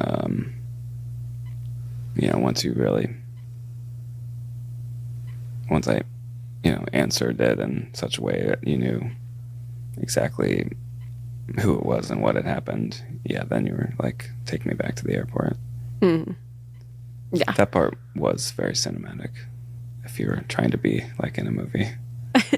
Turn this fucking car around. I mean, yeah, I think there was a lot of sort of delusions and rationalizations that you, as the person doing that, sort of are telling yourself as to why it's not so bad, or why it's going to be okay, or why actually this talked about it in this way. And then it's like, I remember that moment, it all just kind of like fell down, where I totally could see how devastated and just completely traumatized you were. And then it was just like, everything changed for me as well. I'm like, oh no, this is like, I've been hurting this person that I love this whole time. Her fucking face was so perfect. Like, this man's over here trying to be like, look, I love you. I feel like I've been hurting the person I love all this time while I was cheating. You know, the thing I refuse to bring up in this actual podcast, the cheating, the thing that caused us to lose our relationship, thing that caused our relationship to fall apart. I'm not going to mention it in the actual podcast episode. I'm just going to leave that for the intro. But yeah, I hurt the person I love, which was you. I love you. Please stay with me. Please stay with me. Please. I know I cheated on you and I would do it again. But take me back because you're a 10 out of 10. Yeah.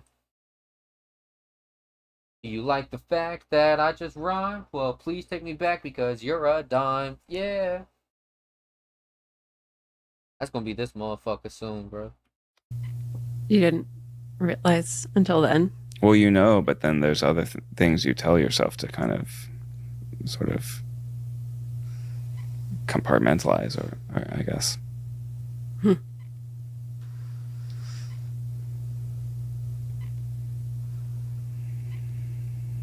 Interesting. It's sort of a, it's like a addictive cycle, kind of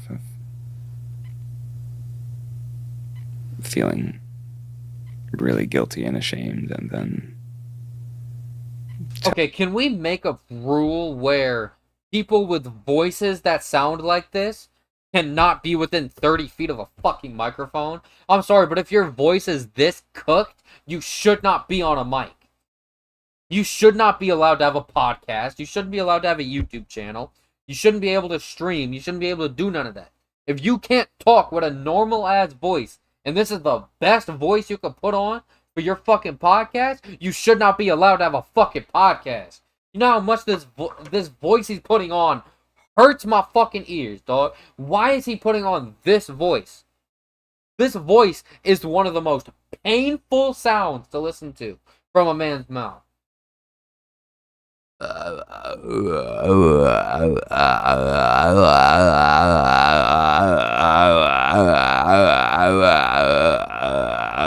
Like, shut up. Dog, talk normally or don't talk at all, bro. Like, why are you talking like this? Why is your voice sounding like this? This can't be your natural voice. This can't. It can't be. If this is your natural voice, you are cooked, my friend. Telling yourself the ways in which it's, you know, kind of just lying to yourself. And then, yeah.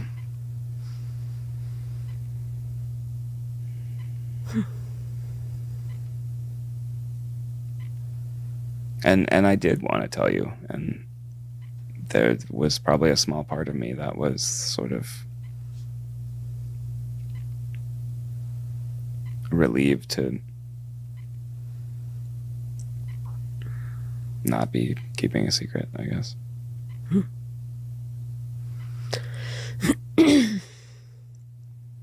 that hard for you to hear? No, that part's not hard for me to hear. I think it's, I've done a lot. I've spoken a lot with other betrayed partners over the last 3 years, and it's something that I've heard a lot. This idea of, like, when there's this sense of relief when the partner who's doing the betraying is able to finally tell the betrayed partner that about all the things that they have been doing, and kind of put their shame onto the other partner. Right. They, in that, like, sort of release of their like, of all of that, like, Yeah, shame and guilt and guilt that they've been holding. It's almost like they feel so much relief, but the partner then has to accept it. And that's exactly what happened. You know, when you told me, suddenly then I had to take all of that guilt and shame of your affair, and it was so much to carry. So much. Like, and I know that it, like, and,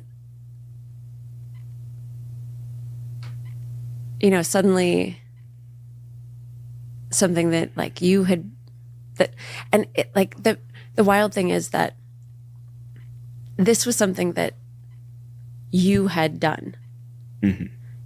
Like, I had no part in this. This was not, like, you could even say that you had done this to me,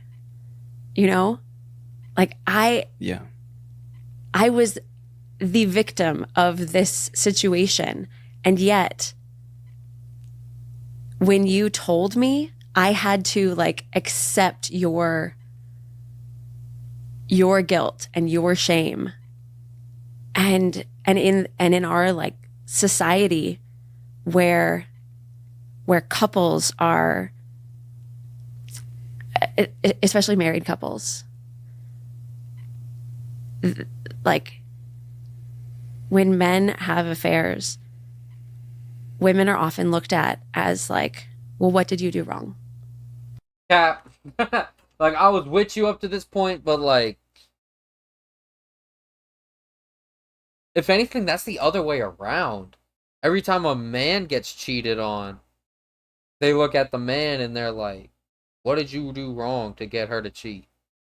I've never heard, like, I've never seen a situation where a man will cheat on a woman and then people will look at the woman like, what did you do to cause this person to cheat? I've never heard that happen. Never seen it, never heard it. It's just not a thing that happens. I don't know where she got that from, but I have never seen a situation where a woman has been cheated on by a man cheats on her, and then people look at the woman and go, what did you do wrong to cause this person to cheat? Like, that's never been something that happens. Like, genuinely. I've never seen it. Never heard it. It's just not something that happens, bro. Straight up. It's just not something that happens. And if I'm wrong, let me know in the fucking comments. But, like, dog. Oh, come on. And it is so hard to get out from under that. Of like, well, what did you do to make him look elsewhere? Okay, I will say, though, I have heard of situations that go down with cheating where the person who gets cheated on does get in their own head about it, and they're thinking to themselves like, damn, what did I do wrong to cause this person to cheat? I've mainly heard that with men who gets cheated on. I've mainly heard that about, like, them. Like, the men who get cheated on, they'll sit down and be like, damn, what did I do to cause this? What did I do to cause this person to do me dirty like this? I haven't really heard of it with women, but I'm sure there are women that do that as well. Yanking on the fucking cord on that. You know, Yeah. were you not a good enough wife? Were you not, did you not make him happy enough? You know?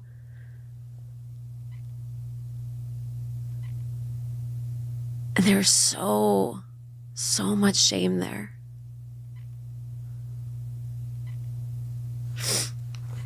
And I'm so tired of holding that. I'm so tired of holding it.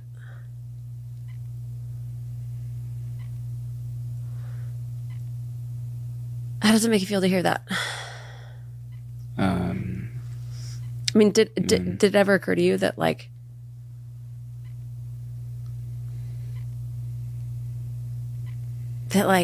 not only did you having an affair just it shattered our marriage, but it also, like, all of that guilt and shame, you, like, hoisted that on me.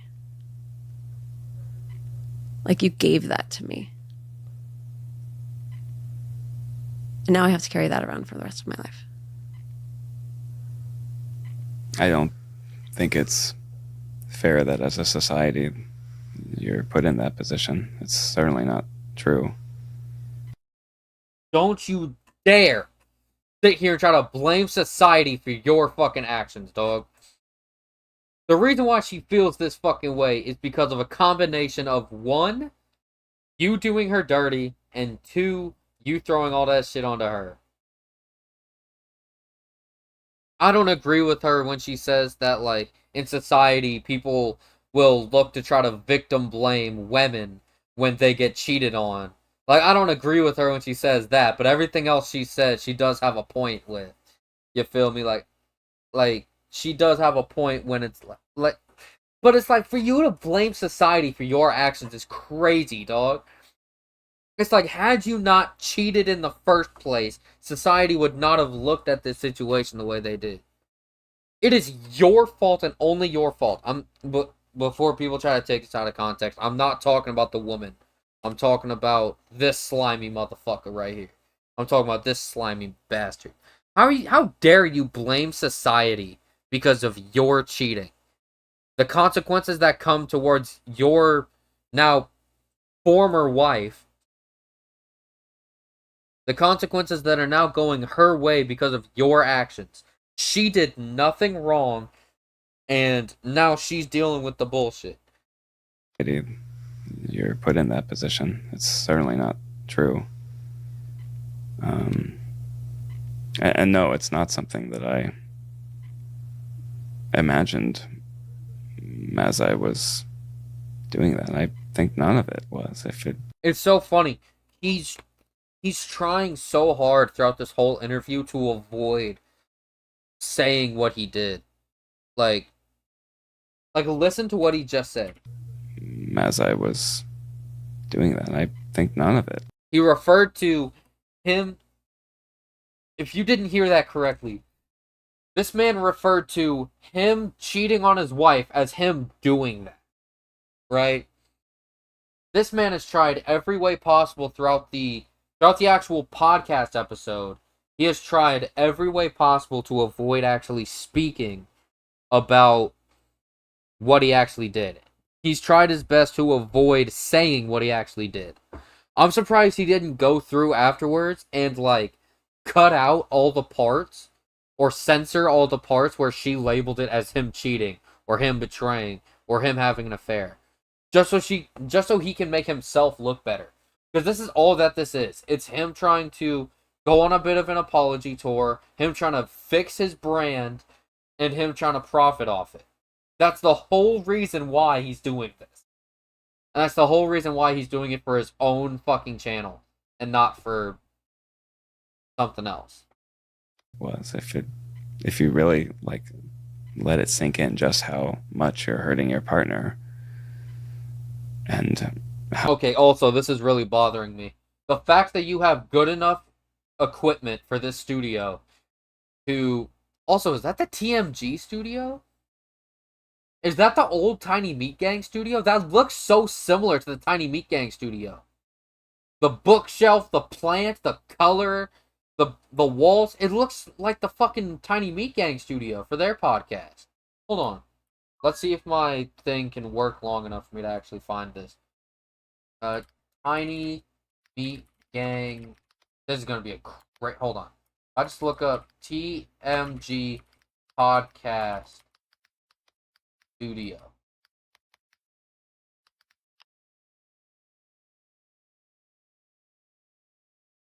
Oh, I guess it's not the same. But it just reminded me of this shit. I guess, I don't know why I thought the bookshelf matched. I guess it was just a combination between these two. But, dog. I guess this room, I guess it's also because of the mics. Because every fucking podcaster uses the same mic. That Shure SM7B with this mic stand. With, for some reason, the cord wrapped around like that. how devastating it is. How could you do that?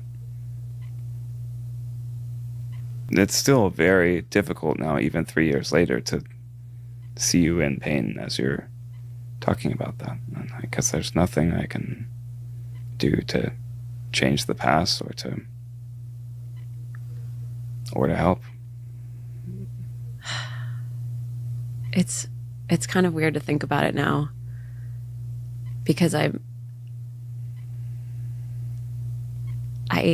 feel like I'm in a really good place now, and going back to before I discovered the affair, it feels like going back to this weird fantasy world where I don't know, I thought we had this love that transcended, I don't know.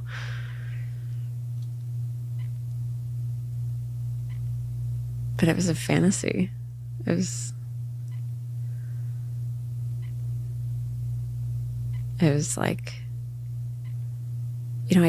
I trusted you so completely. And I mean, we grew up together. We got married when we were in our early 20s. Yeah. We were babies. We had nothing. I mean, we moved out to LA with Just our car full of stuff. I mean, I'm like tearing up just thinking about it. We were just kids. And it's like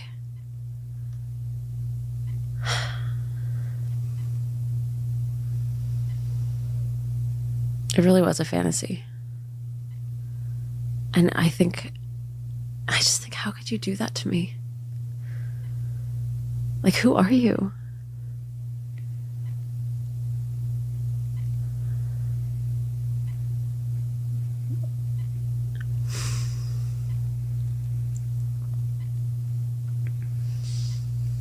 I'm so sorry. Like, we had so much. There was so much.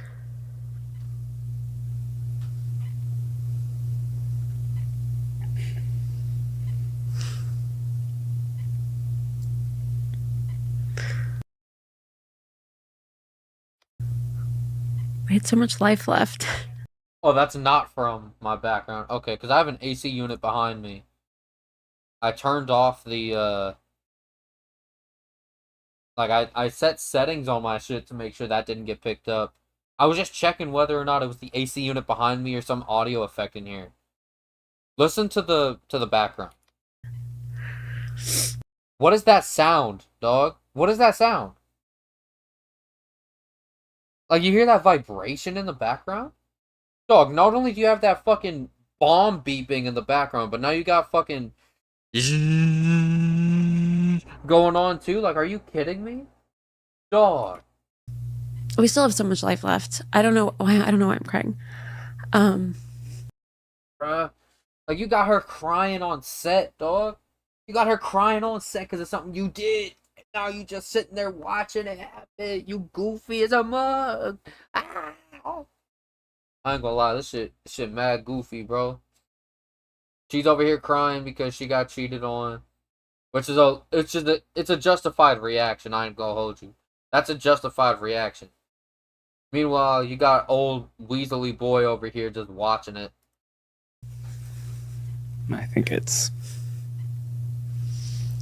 like the loss of that dream that we both had. Whenever she says something that's like heartfelt, it's like she's saying some heartfelt things, saying how she really fucking felt during these moments. And he's responding with like the most half-assed responses he could possibly give. Like, oh my god. Like, this guy is so lame. I ain't even gonna lie though, like I think I really want to just go ahead and end this stream now. Either that, or we're just gonna watch the rest of this without me adding any input, which I really don't want to do. But, like, I think I want to save the rest of this stream for another time. Then again, looking at the stream, it looks like everything's running well. So, I think what I'm going to do instead is try my best to get through the rest of this with this stream. Because I do have my boy Terrell that I want to tap into.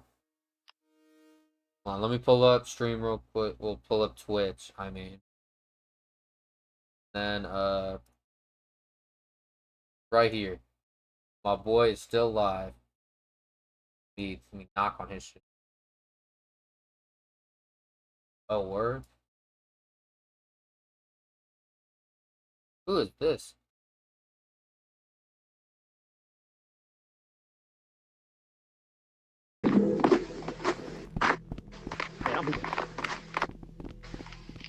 Damn it! Okay, Terrell, I see you. Oh, this is Rec Rooms, isn't it?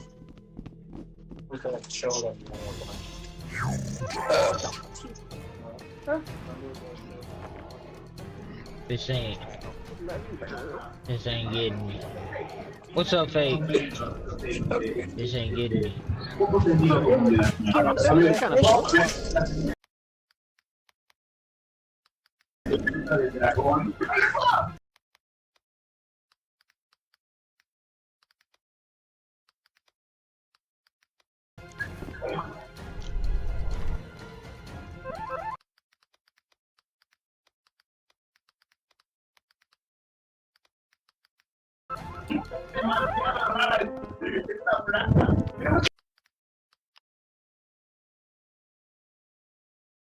Oh wow, it's buffering now. Okay, that's just an internet problem on my end, or what?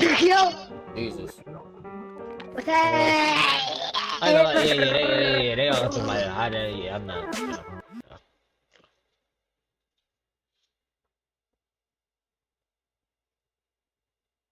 I'm gonna plug my mic into my Xbox so I can talk to game chat. Okay. And I invited you.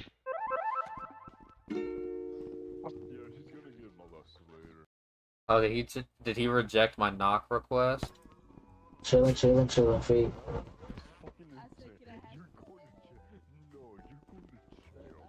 Hmm. Okay. I can't stream together with him if I wanted to. It only works for Trying to find a Firefox. scary game for this jump, bro.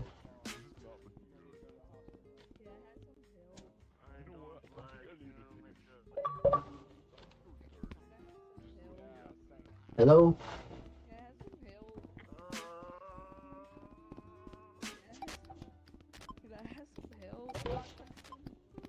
Not fact.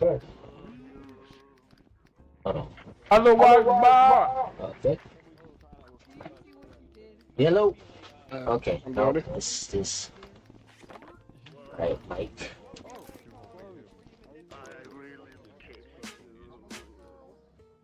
This is your child. I'm assuming because it's. I ain't gonna lie, bro looks mad funny in that shit, bro. Dude, did you the ski?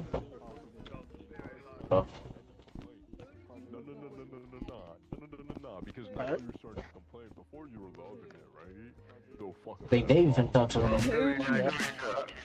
I need to know who you was hooking up with to have this, cause I know I have Brody. She's up my Brody. it has the same weirdness. Okay. I need to finish this stream and then probably tap in with him later. Cause that sounded way too fucking hectic. Alright, let's keep shit pushing though. It felt like that in that time period for me too. Man, don't try to relate to her. She's over here telling you about how fucking hurt she was by the pain you caused her. Now you're over here on some, yeah, I can relate to that. I felt pain from the thing I did too. Like, shut up, motherfucker. If you were really as empathetic as you're claiming to be, you wouldn't have cheated on her, you bitch ass. Oh my god, he's so goofy. So stupid. Fuck. What happened?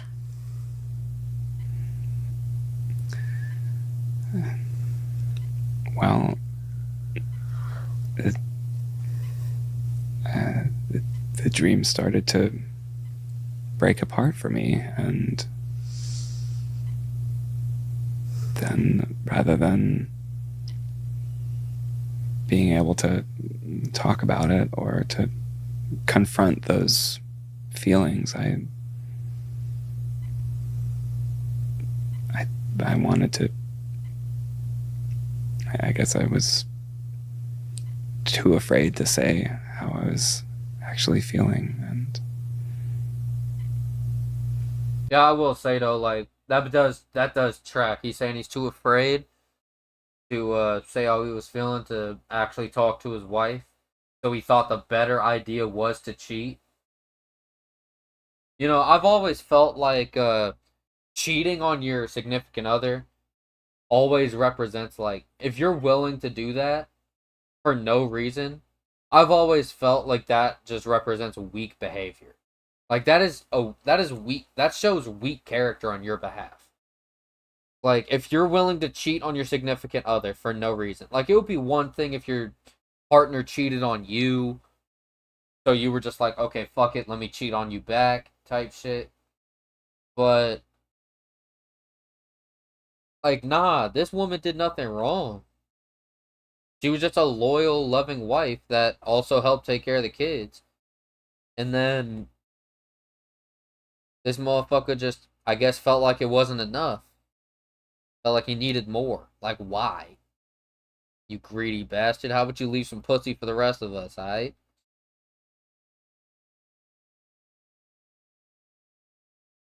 I've always felt like cheating represents weak character. But hearing the way he's talking about it, like he was too afraid to talk about his feelings, yeah, that also represents weak behavior. What this guy's basically saying is that he's a massive fucking pussy. And, like, he was too scared to talk to his wife about how he was really feeling about his marriage, so he went to go fuck some other bitches.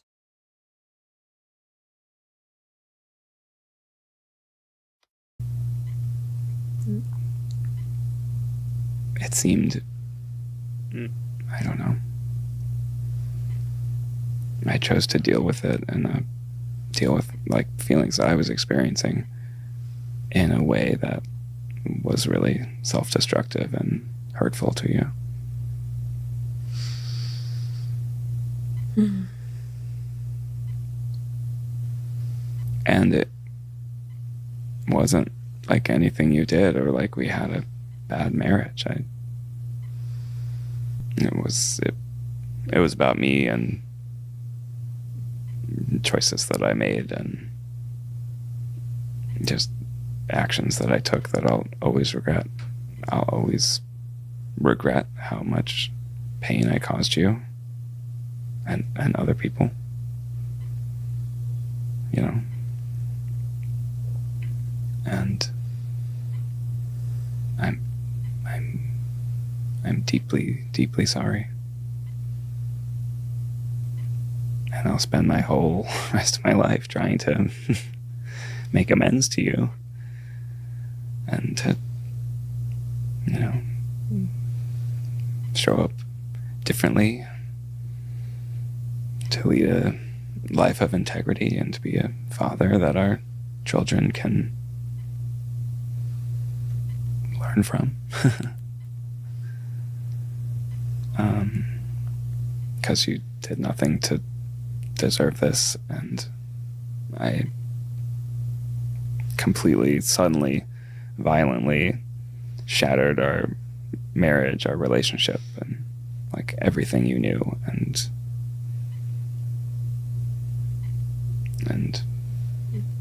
yeah, it was all my fault. It was all choices that I made. Notice how he's avoiding calling it like it is. You cheated, dog. You cheated. Just say you cheated. I'm sorry I cheated on you. I'm gonna spend the rest of my life trying to make it up to you and trying to make amends with you. It's that simple. That's all you needed to fucking say. It's like he's trying to drag it out on purpose as long as possible, just so he can make this into an hour-long podcast. That really did not need to be a podcast at all whatsoever. Like, genuinely.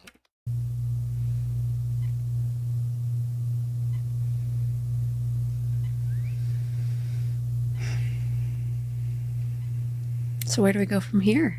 I mean, that's kind of how we've been, what we've been working on, I guess, over the last 3 years. We can make new promises to each other as friends, as co-parents. What was the thing that kind of started changing things for you? Maybe just time. Time and, I don't know, courage. And I mentioned making those authentic relationships, like finding those real friends. Oh. And they're like, I don't care that your life is messy. I really like you for who you are. I see your joy. I like every part of you. Yeah. And I want to be a part of your life. Liking this man now is crazy, bro. Like, don't push me away. You know? Yeah, it was a real moment of kind of discovering who your real, true, authentic friends are, and yeah, kind of then cherishing that, and you know, those people that you can kind of be completely yourself with. Yeah, absolutely. They're not just seeing a one-dimensional version of you. Yeah, totally. When did things start to feel a little more safe for you?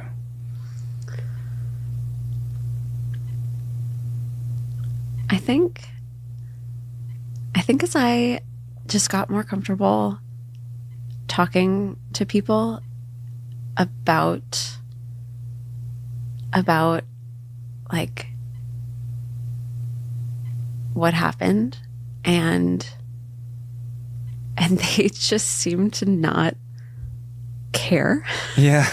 You know, like it just wasn't a big deal. It is kind of funny. It's like the whole, internet and people making TikToks seem to care so much. And then you meet anyone in real life and it's like everyone has some way to relate to some sort of a cheating story. Just like all the parents at Wes's school, or, they're like, either they don't know or they don't give a flying fuck.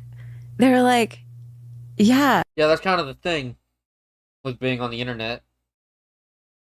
Putting your personal business on the internet, it's gonna feel more parasocial. A lot of people that are fans of you on the internet are gonna be like weird about like if shit goes down between y'all. Feel me? Like shit that goes down between y'all, if they feel like they're getting fucked with as well. Ew, a bot? Oh, that's just so damn lucky that there we go. Alright, ban that. I'm not trying to deal with. Alright, how is this?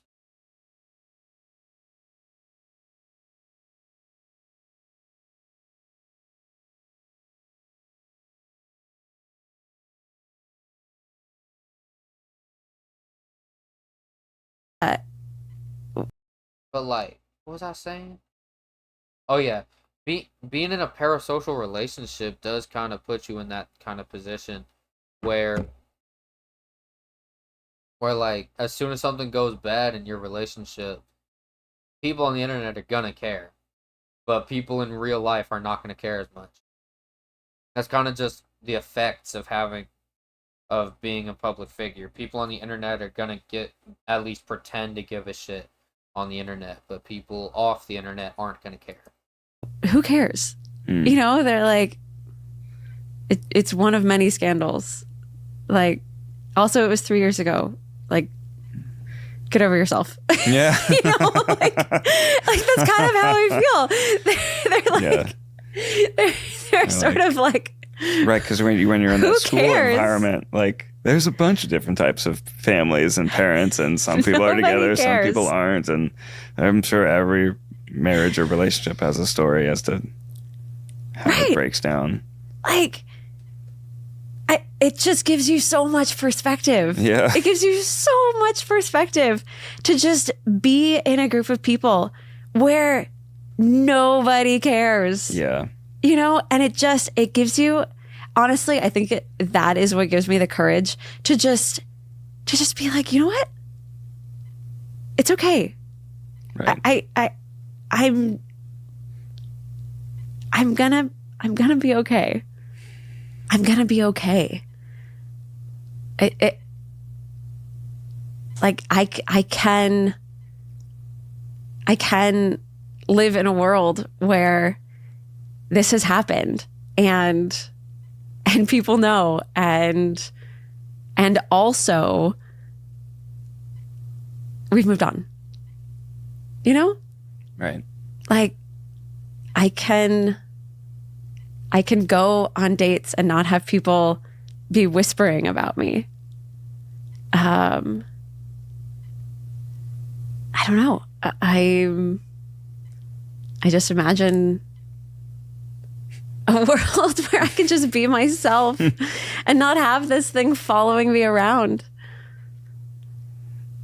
Where I don't have to like, where maybe we are at a restaurant with our kids and I don't have to feel shame because I'm like, having fun. Right. Where people are like, oh my God, are they back together? Right. Just because I'm like having a joyful time with my kids and my ex-husband, like, okay, so are they still married? I thought I heard from somewhere that they separated, but they're not actually divorced yet. They haven't gone through the actual legal process. but she just said ex-husband. Whether that's her just labeling him as that without actually going through the process to make him the ex-husband or what, like, the fact that she's labeling him as the ex-husband shows that, yeah, there's no way in hell they're going back. He really did fuck his whole he fucked up his marriage, he fucked up his job. That's why he's trying to come back with this shit. Talk all the shit you want, but between the success of this podcast episode and all the subscribers he's gained, he can monetize this shit. This this episode he did that got 1 million views along with the other 2 that's on his channel. I mean, both, like, he's still making at least a little bit of money off of this. You feel me? Which is the shittiest part. He's still making money off this trash. Is that a crime? Yeah. To feel joy? Like, Can I live? can I live? You know, Let them. let them. Let them. Yeah. Yeah. Yeah. I mean, we're going to Greece together next week. Right. It's like, life is weird sometimes. Like, yes, like we travel together. It's we have a like a familial relationship. Yeah. It's we've like redefined our relationship, not as partners, romantic partners. Yeah. Those sort of like, family or platonic partners and pals, if you want to say pals. I feel the same way, that it was kind of the social communities in school or wherever you are that you kind of just start to feel less alone. Yeah. Where, somebody that's your friend or like another couple that you're friends with just will say like, hey, like, it was shitty what you did. And also, everyone goes through hard times and you move forward the best you can. And whether you are together or not, or sort of together friendly but not romantically, like however you want to live your life as your family moving forward, that's like your business. Right. Yeah. And at the same time, people looking on the outside can kind of feel that nonchalance, and on the inside it's like, what I did to you is one of the most devastating things I think that a person can experience. I think the only thing that's worse than cheating on your spouse is like raping them. I don't even go hold you. I think the only thing that you could do to your spouse that's worse than cheating is just straight up essaying them. That's probably the only thing I can think of that's worse than cheating.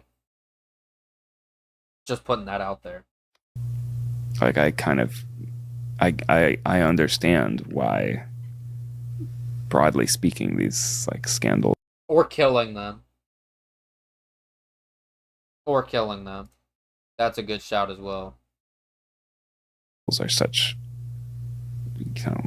ignition points, because it's a lot of people can relate to it, and a lot of people feel so much pain around it. And it can be both. It can be both, yeah. And it can be both at the same time. It can be both at different times. And it can be one thing one day and something different another day. I have some days when I hate your guts. And rightfully fucking and there are other days when I enjoy your company more than not. And that's okay. Yeah. It can be both. It can be both. Some days are really sad because I feel the loss. But other days I feel a lot of gratitude and joy for where we're at now. Especially, I mean, our kids are awesome. Yeah, they are. And I mean, they're worth every cent we've spent on therapy. Like, yeah, because I mean, that's like a big reason why we're working so hard to rebuild. Okay. For future reference, you gotta do what I did. I ain't even gonna lie, if you guys have watched the first ever stream I did back on Twitch, since reviving my my account, hold on, let me pull it up. This isn't the tab to do it. We go to the Fate Knox live channel. We go here. If you were to click on this stream and just listen to certain parts, you could easily tell that like my audio quality was cooked. Not because my mic was ass. My mic is actually pretty solid. It's a blue snowball with a pop filter on, right? My mic is chilling. It was the settings on OBS that was cooked. For future reference for you, Ned Fulmer, if you don't want these nasty ass sounds to be picked up by your mic, but you still want to be able to get your vocals picked up, go to your OBS or whatever you use to record this on, and go to the fucking like sound settings. Like, let me see here. Like, let me go to mic/aux, advanced audio properties. No. Let's see here. Filters. Yeah, this shit. I added a noise suppression and a noise gate to my shit just to make sure it wasn't nasty as fuck to listen to my shit. Alright? And you can do that same shit, my boy. You can do the same shit with your setup. All you gotta do is just go into your shit and fix it. Alright? You willing to do that? You chilling. Type shit. You do one last check over on the streams.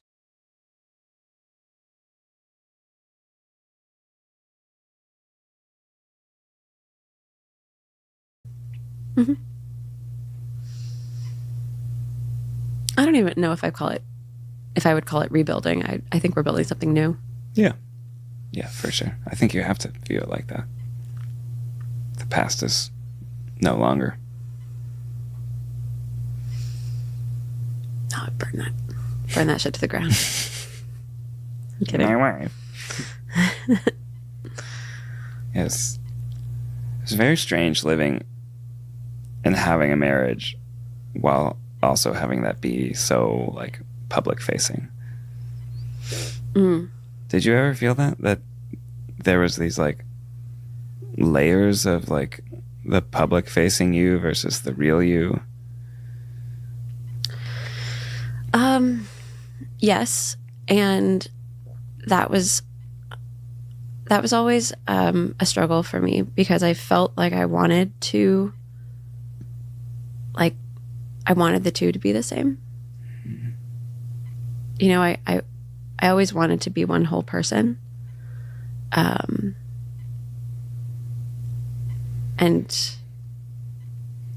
I didn't want to be like an actor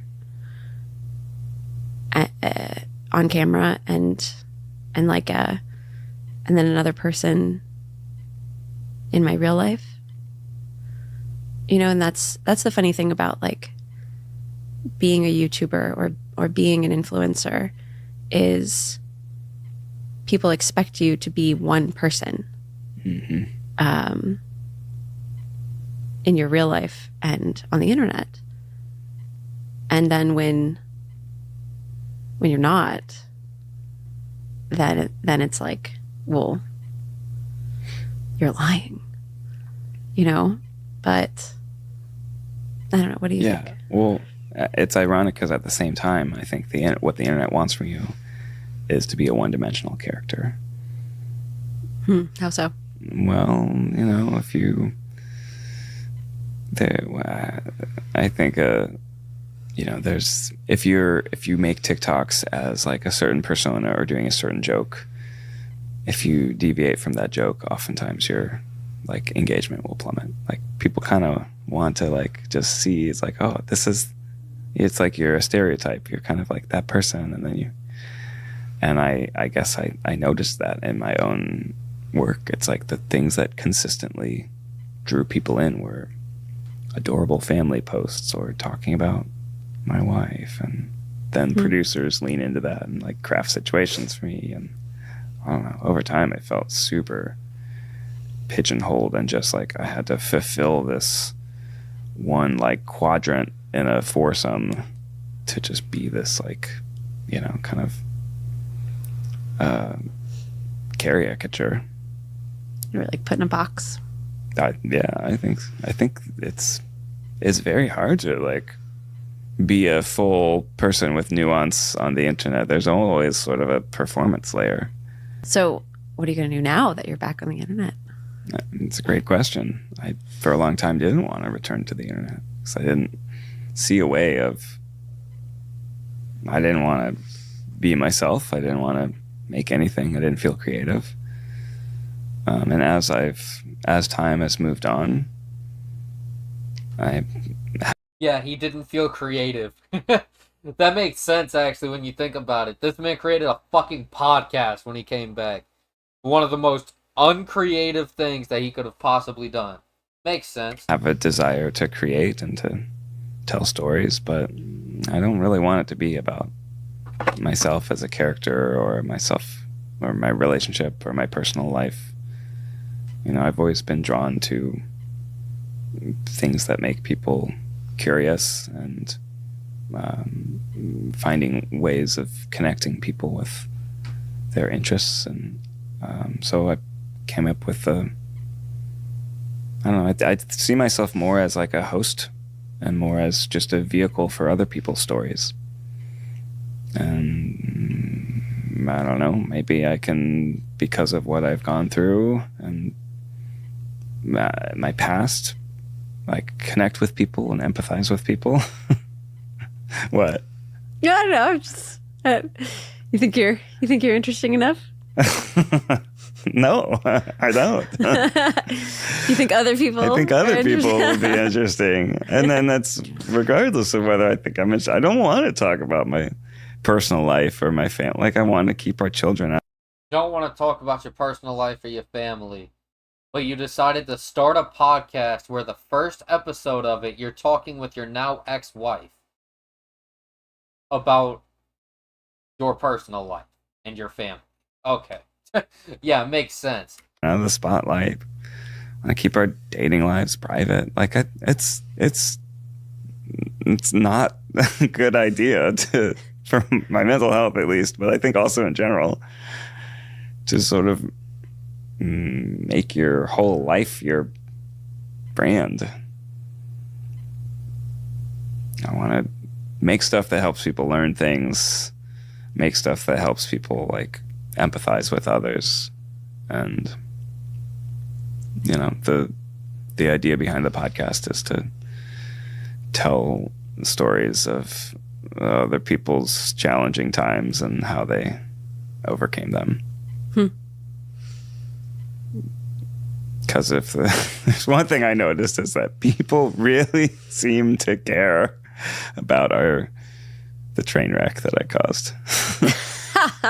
Would you say that was your rock bottom? Have you hit your rock bottom? Or do you think? I hope so, yeah. Yeah, I would say my rock bottom was... I'll answer that for you. Your rock bottom was when the world found out you were cheating. It wasn't when you started cheating. Because if you really felt that way, you wouldn't have stayed. You wouldn't have kept doing that. Your rock bottom was finding out that was the world and your wife finding out that you were cheating. That was your rock bottom. It wasn't you cheating. It was the world finding out you were cheating. Because let's be real, you're not sorry for the fact that you cheated. You're sorry because you got caught. That's the real reason. You're sorry because you got caught. It's funny. In the car, there was still a part of me that thought, maybe, because we'd been doing therapy, like we kind of had talked about a variety of things, and my rock bottom was, being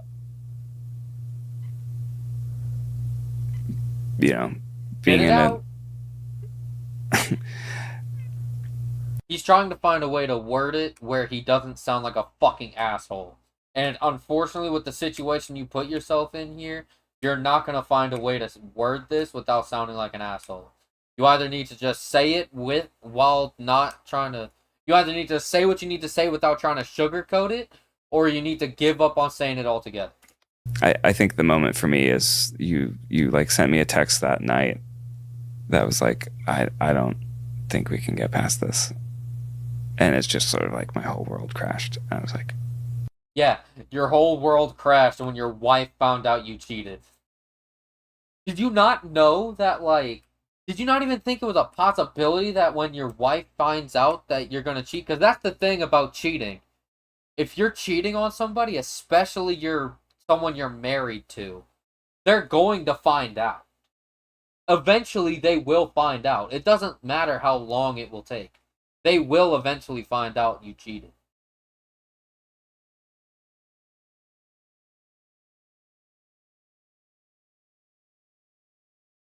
So,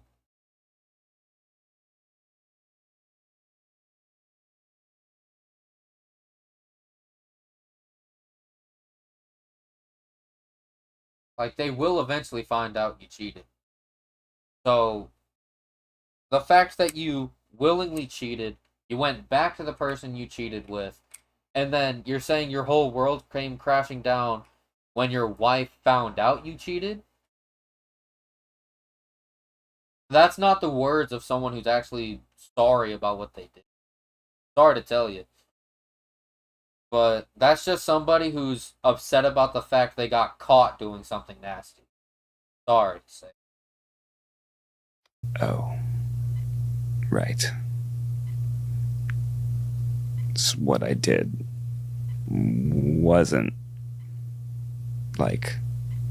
in our boundaries or in any sort of what I did was unforgivable, and there's no hope. And I don't think I slept that night. I remember writing you a long letter, and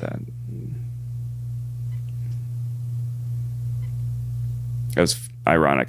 That weekend I was at a wedding, and they played our wedding song as their dance. It was black tie. Everyone's very fancy. I was just stepping away to cry every 20 minutes. Oh, look at him trying to gain sympathy points by bringing up this wedding shit. Oh my god, you're so sad, bro.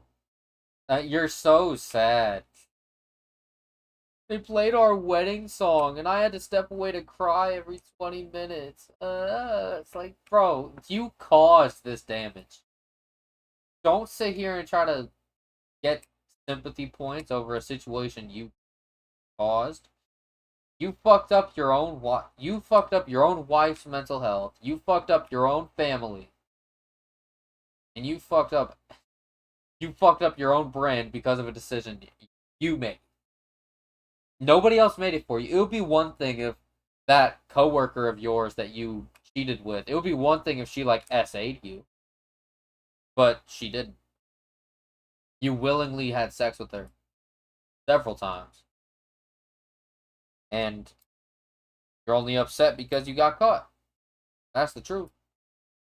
That's the thing with people like this that cheat. When they cheat and they get caught cheating, they don't feel bad about cheating. They just feel bad that they got caught. So they try to save their own ass. Well, we only have a couple more minutes. I know we could keep on talking. Maybe we will, but... Are there any last minute questions we need to address before? Are we together? We are not together. We live separately. Live separately, good. We are devoted co-parents to our two beautiful, beautiful children. Wes, who is 7, and Finn, who is almost 5. Oh damn, they have 2 boys? Oh nah, if those kids don't already know what their dad did, they're gonna be so fucked up when they find out. In like a decade or so, not even a decade. Eventually they're going to get access to the internet and find out about this shit, and then they are going to flip. They're going to go crazy. They're gonna crash out on their fucking dad, bro. I ain't even gonna lie to you. Like, I ain't gonna lie, if I fucking found this shit popping off on the internet, when I was old enough to access the internet, if I found out that my fucking father cheated on my mom, bro, I would have crashed. I ain't even go. Like, I would have been pissed if I found out that, like, not only did my dad cheat on my mom, but there's also, like, tons of evidence on YouTube and shit of them doing that. And then this motherfucker's trying to weasel his way out of it. His weak ass. Are we dating other people? I mean, I'm open to dating other people. I mean, yes, we are dating other people. Yeah. Will you ever be returning to some of your past work? What kind of work? Like your old podcast? No, I don't think so. No, I'm grateful for my time there, but no, I think that era is over. So what's next for you? I know that, you're a creative person, that you've been doing a bunch throughout your career, and it's kind of like, it must be exciting to kind of be like a solo artist now. Yeah. I mean, these last 3 years have given me a lot of time to kind of express what I love. And I've gone back to pottery, which is something that I was really into in college. It started out as just something that I wanted to do, just to, like, I don't know, kind of center myself as like a hobby. But I've gotten really into it, and I've been spending a lot of time in my own studio, and I'm starting up my own business. Mm-hmm. I know. Yeah. And we'll see where it takes me. Yeah. Do you think you're going to be like a public, do you want to continue being an influencer? Probably not. For a couple of reasons. I mean, the first reason is that I really enjoy just making stuff in my studio by myself. I know that sounds so silly, but I love just going into my pottery studio and just sitting at my wheel and getting so dirty and not filming it, and just doing what I want to do and making mistakes and just sometimes making really shitty stuff and not having to tell anyone about it, Mm-hmm. And the second reason is that I feel like sometimes, and we don't have to put this part in, but it is a valid reason. I feel like sometimes people who are on the internet, there is another standard of beauty for people who are on the internet, and I don't want to hold myself to that standard anymore. I'm going to be 40 this year, and wow, 40 years old this year? You look amazing. You look amazing, especially for 40. Wow. Like, you're fit, your body's in shape, you still got, like, you still got a good looking face. Like, you look good. And you pushing 40, still looking this good. Like, damn, he really fumbled the bag on you. Wasn't for the fact that you guys got kids together, I'd probably slide in your DM. Nah, I'm fucking with you. But she is like a genuinely like attractive woman, especially for someone who's about to be 40 years old. And I mean, she's saying she's not gonna try to like. She is right about there being like a weird beauty standard for people on the internet, and it's probably the smart thing to avoid falling for that trend. You feel what I'm saying? Like avoiding getting stuck, focusing on trying to be like the other people that deal with that. Like it is smart. Yeah, I feel it on that one. I want to look at myself in the mirror and I want to say, fuck yeah. I don't want to look at myself in the mirror and be like, oh my God, are people going to notice that I don't look like I'm 30 anymore? Are people going to think that I look old? Are people going to think that that this is bad or this is bad or this is bad? I love looking in the mirror and being like, you know what? I look great. Like good enough is good enough. It's a refreshing place to be. Huh? It's so great. It's so great to be like, I look awesome. Yeah. I don't want to look in the mirror and be like, I don't look good enough. I don't love that place. And I that being a public person that you sort of have to look at yourself that way. Or at least that was my experience. And I choose not to do that. Yeah. That's awesome. Mm-hmm. Yeah. For me, I also love creating, and instead of making pottery, I like making media. So there is this sort of inherent, if I'm going to be in it, you have to kind of. Oh, great. We're back to buffering. The good news is we only got we got a little bit over 4 minutes left. So, it's not like we're missing much. Okay. It is a bit of an issue that my shit is fucking dope. Think about what you're saying, what you look like, and yeah, it can be hard, but I'm happy for you. Thanks. What can I do as a co-parent and a friend to continue supporting you and to being? I mean, what do you want from me going forward? Just be authentic. Just be authentic with your audience. What are your hopes and dreams for the future? I just generally want to be the person that I genuinely believe that I am. Yeah. I feel like for a long time I've wanted to be one person, but I've lived the life of a person who isn't that person. And I'd like for those two things to be the same. Is she saying that she's experienced imposter syndrome? Or what? She's saying that she feels like she's trying to live the life of a person that just doesn't match her. But is that imposter syndrome or is that something else and I'm mixing it up?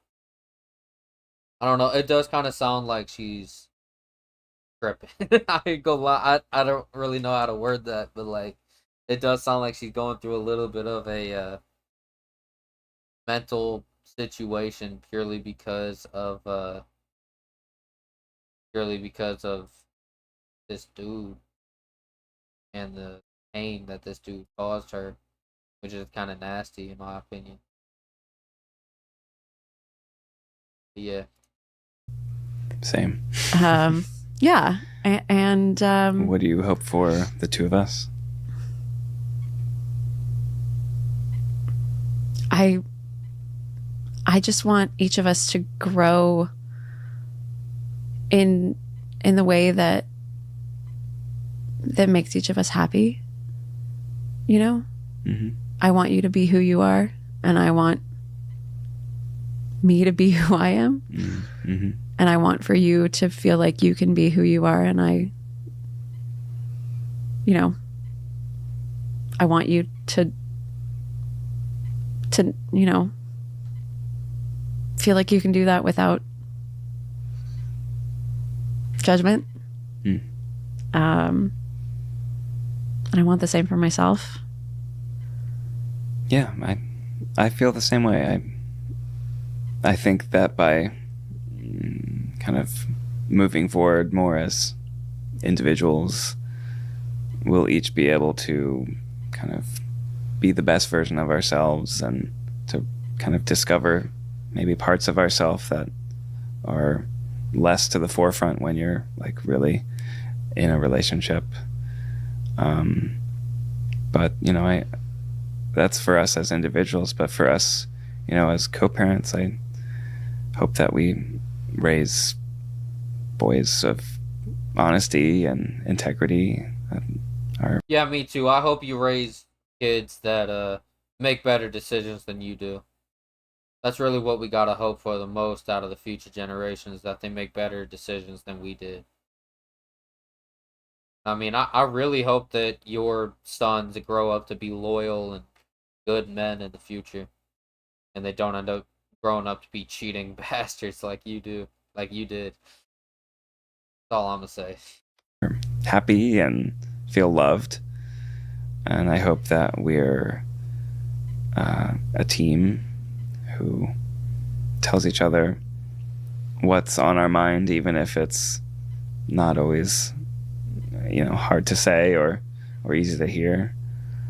That's what I hope for us, is to have a parenting partnership based on in laughter, in respect, and in honesty. Me too. Thank you again to Ariel. Thank you for your honesty, your vulnerability, your directness. This truly meant a lot to me, and thank you for watching.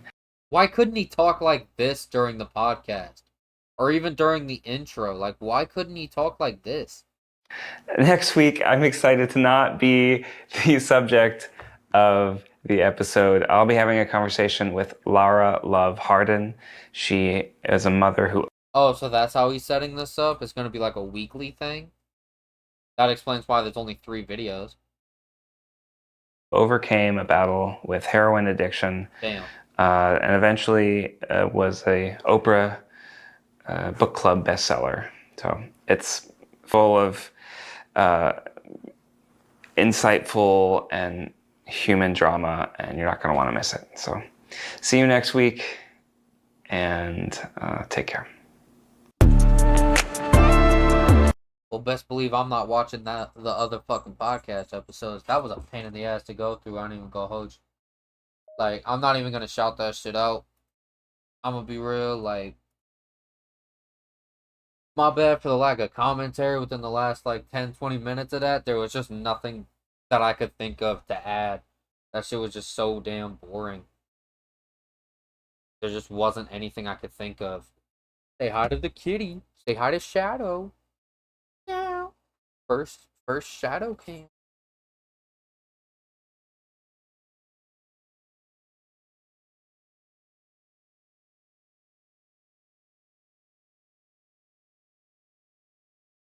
Alright, but yeah, I think I'm gonna go ahead and end this now. So go check out the other socials.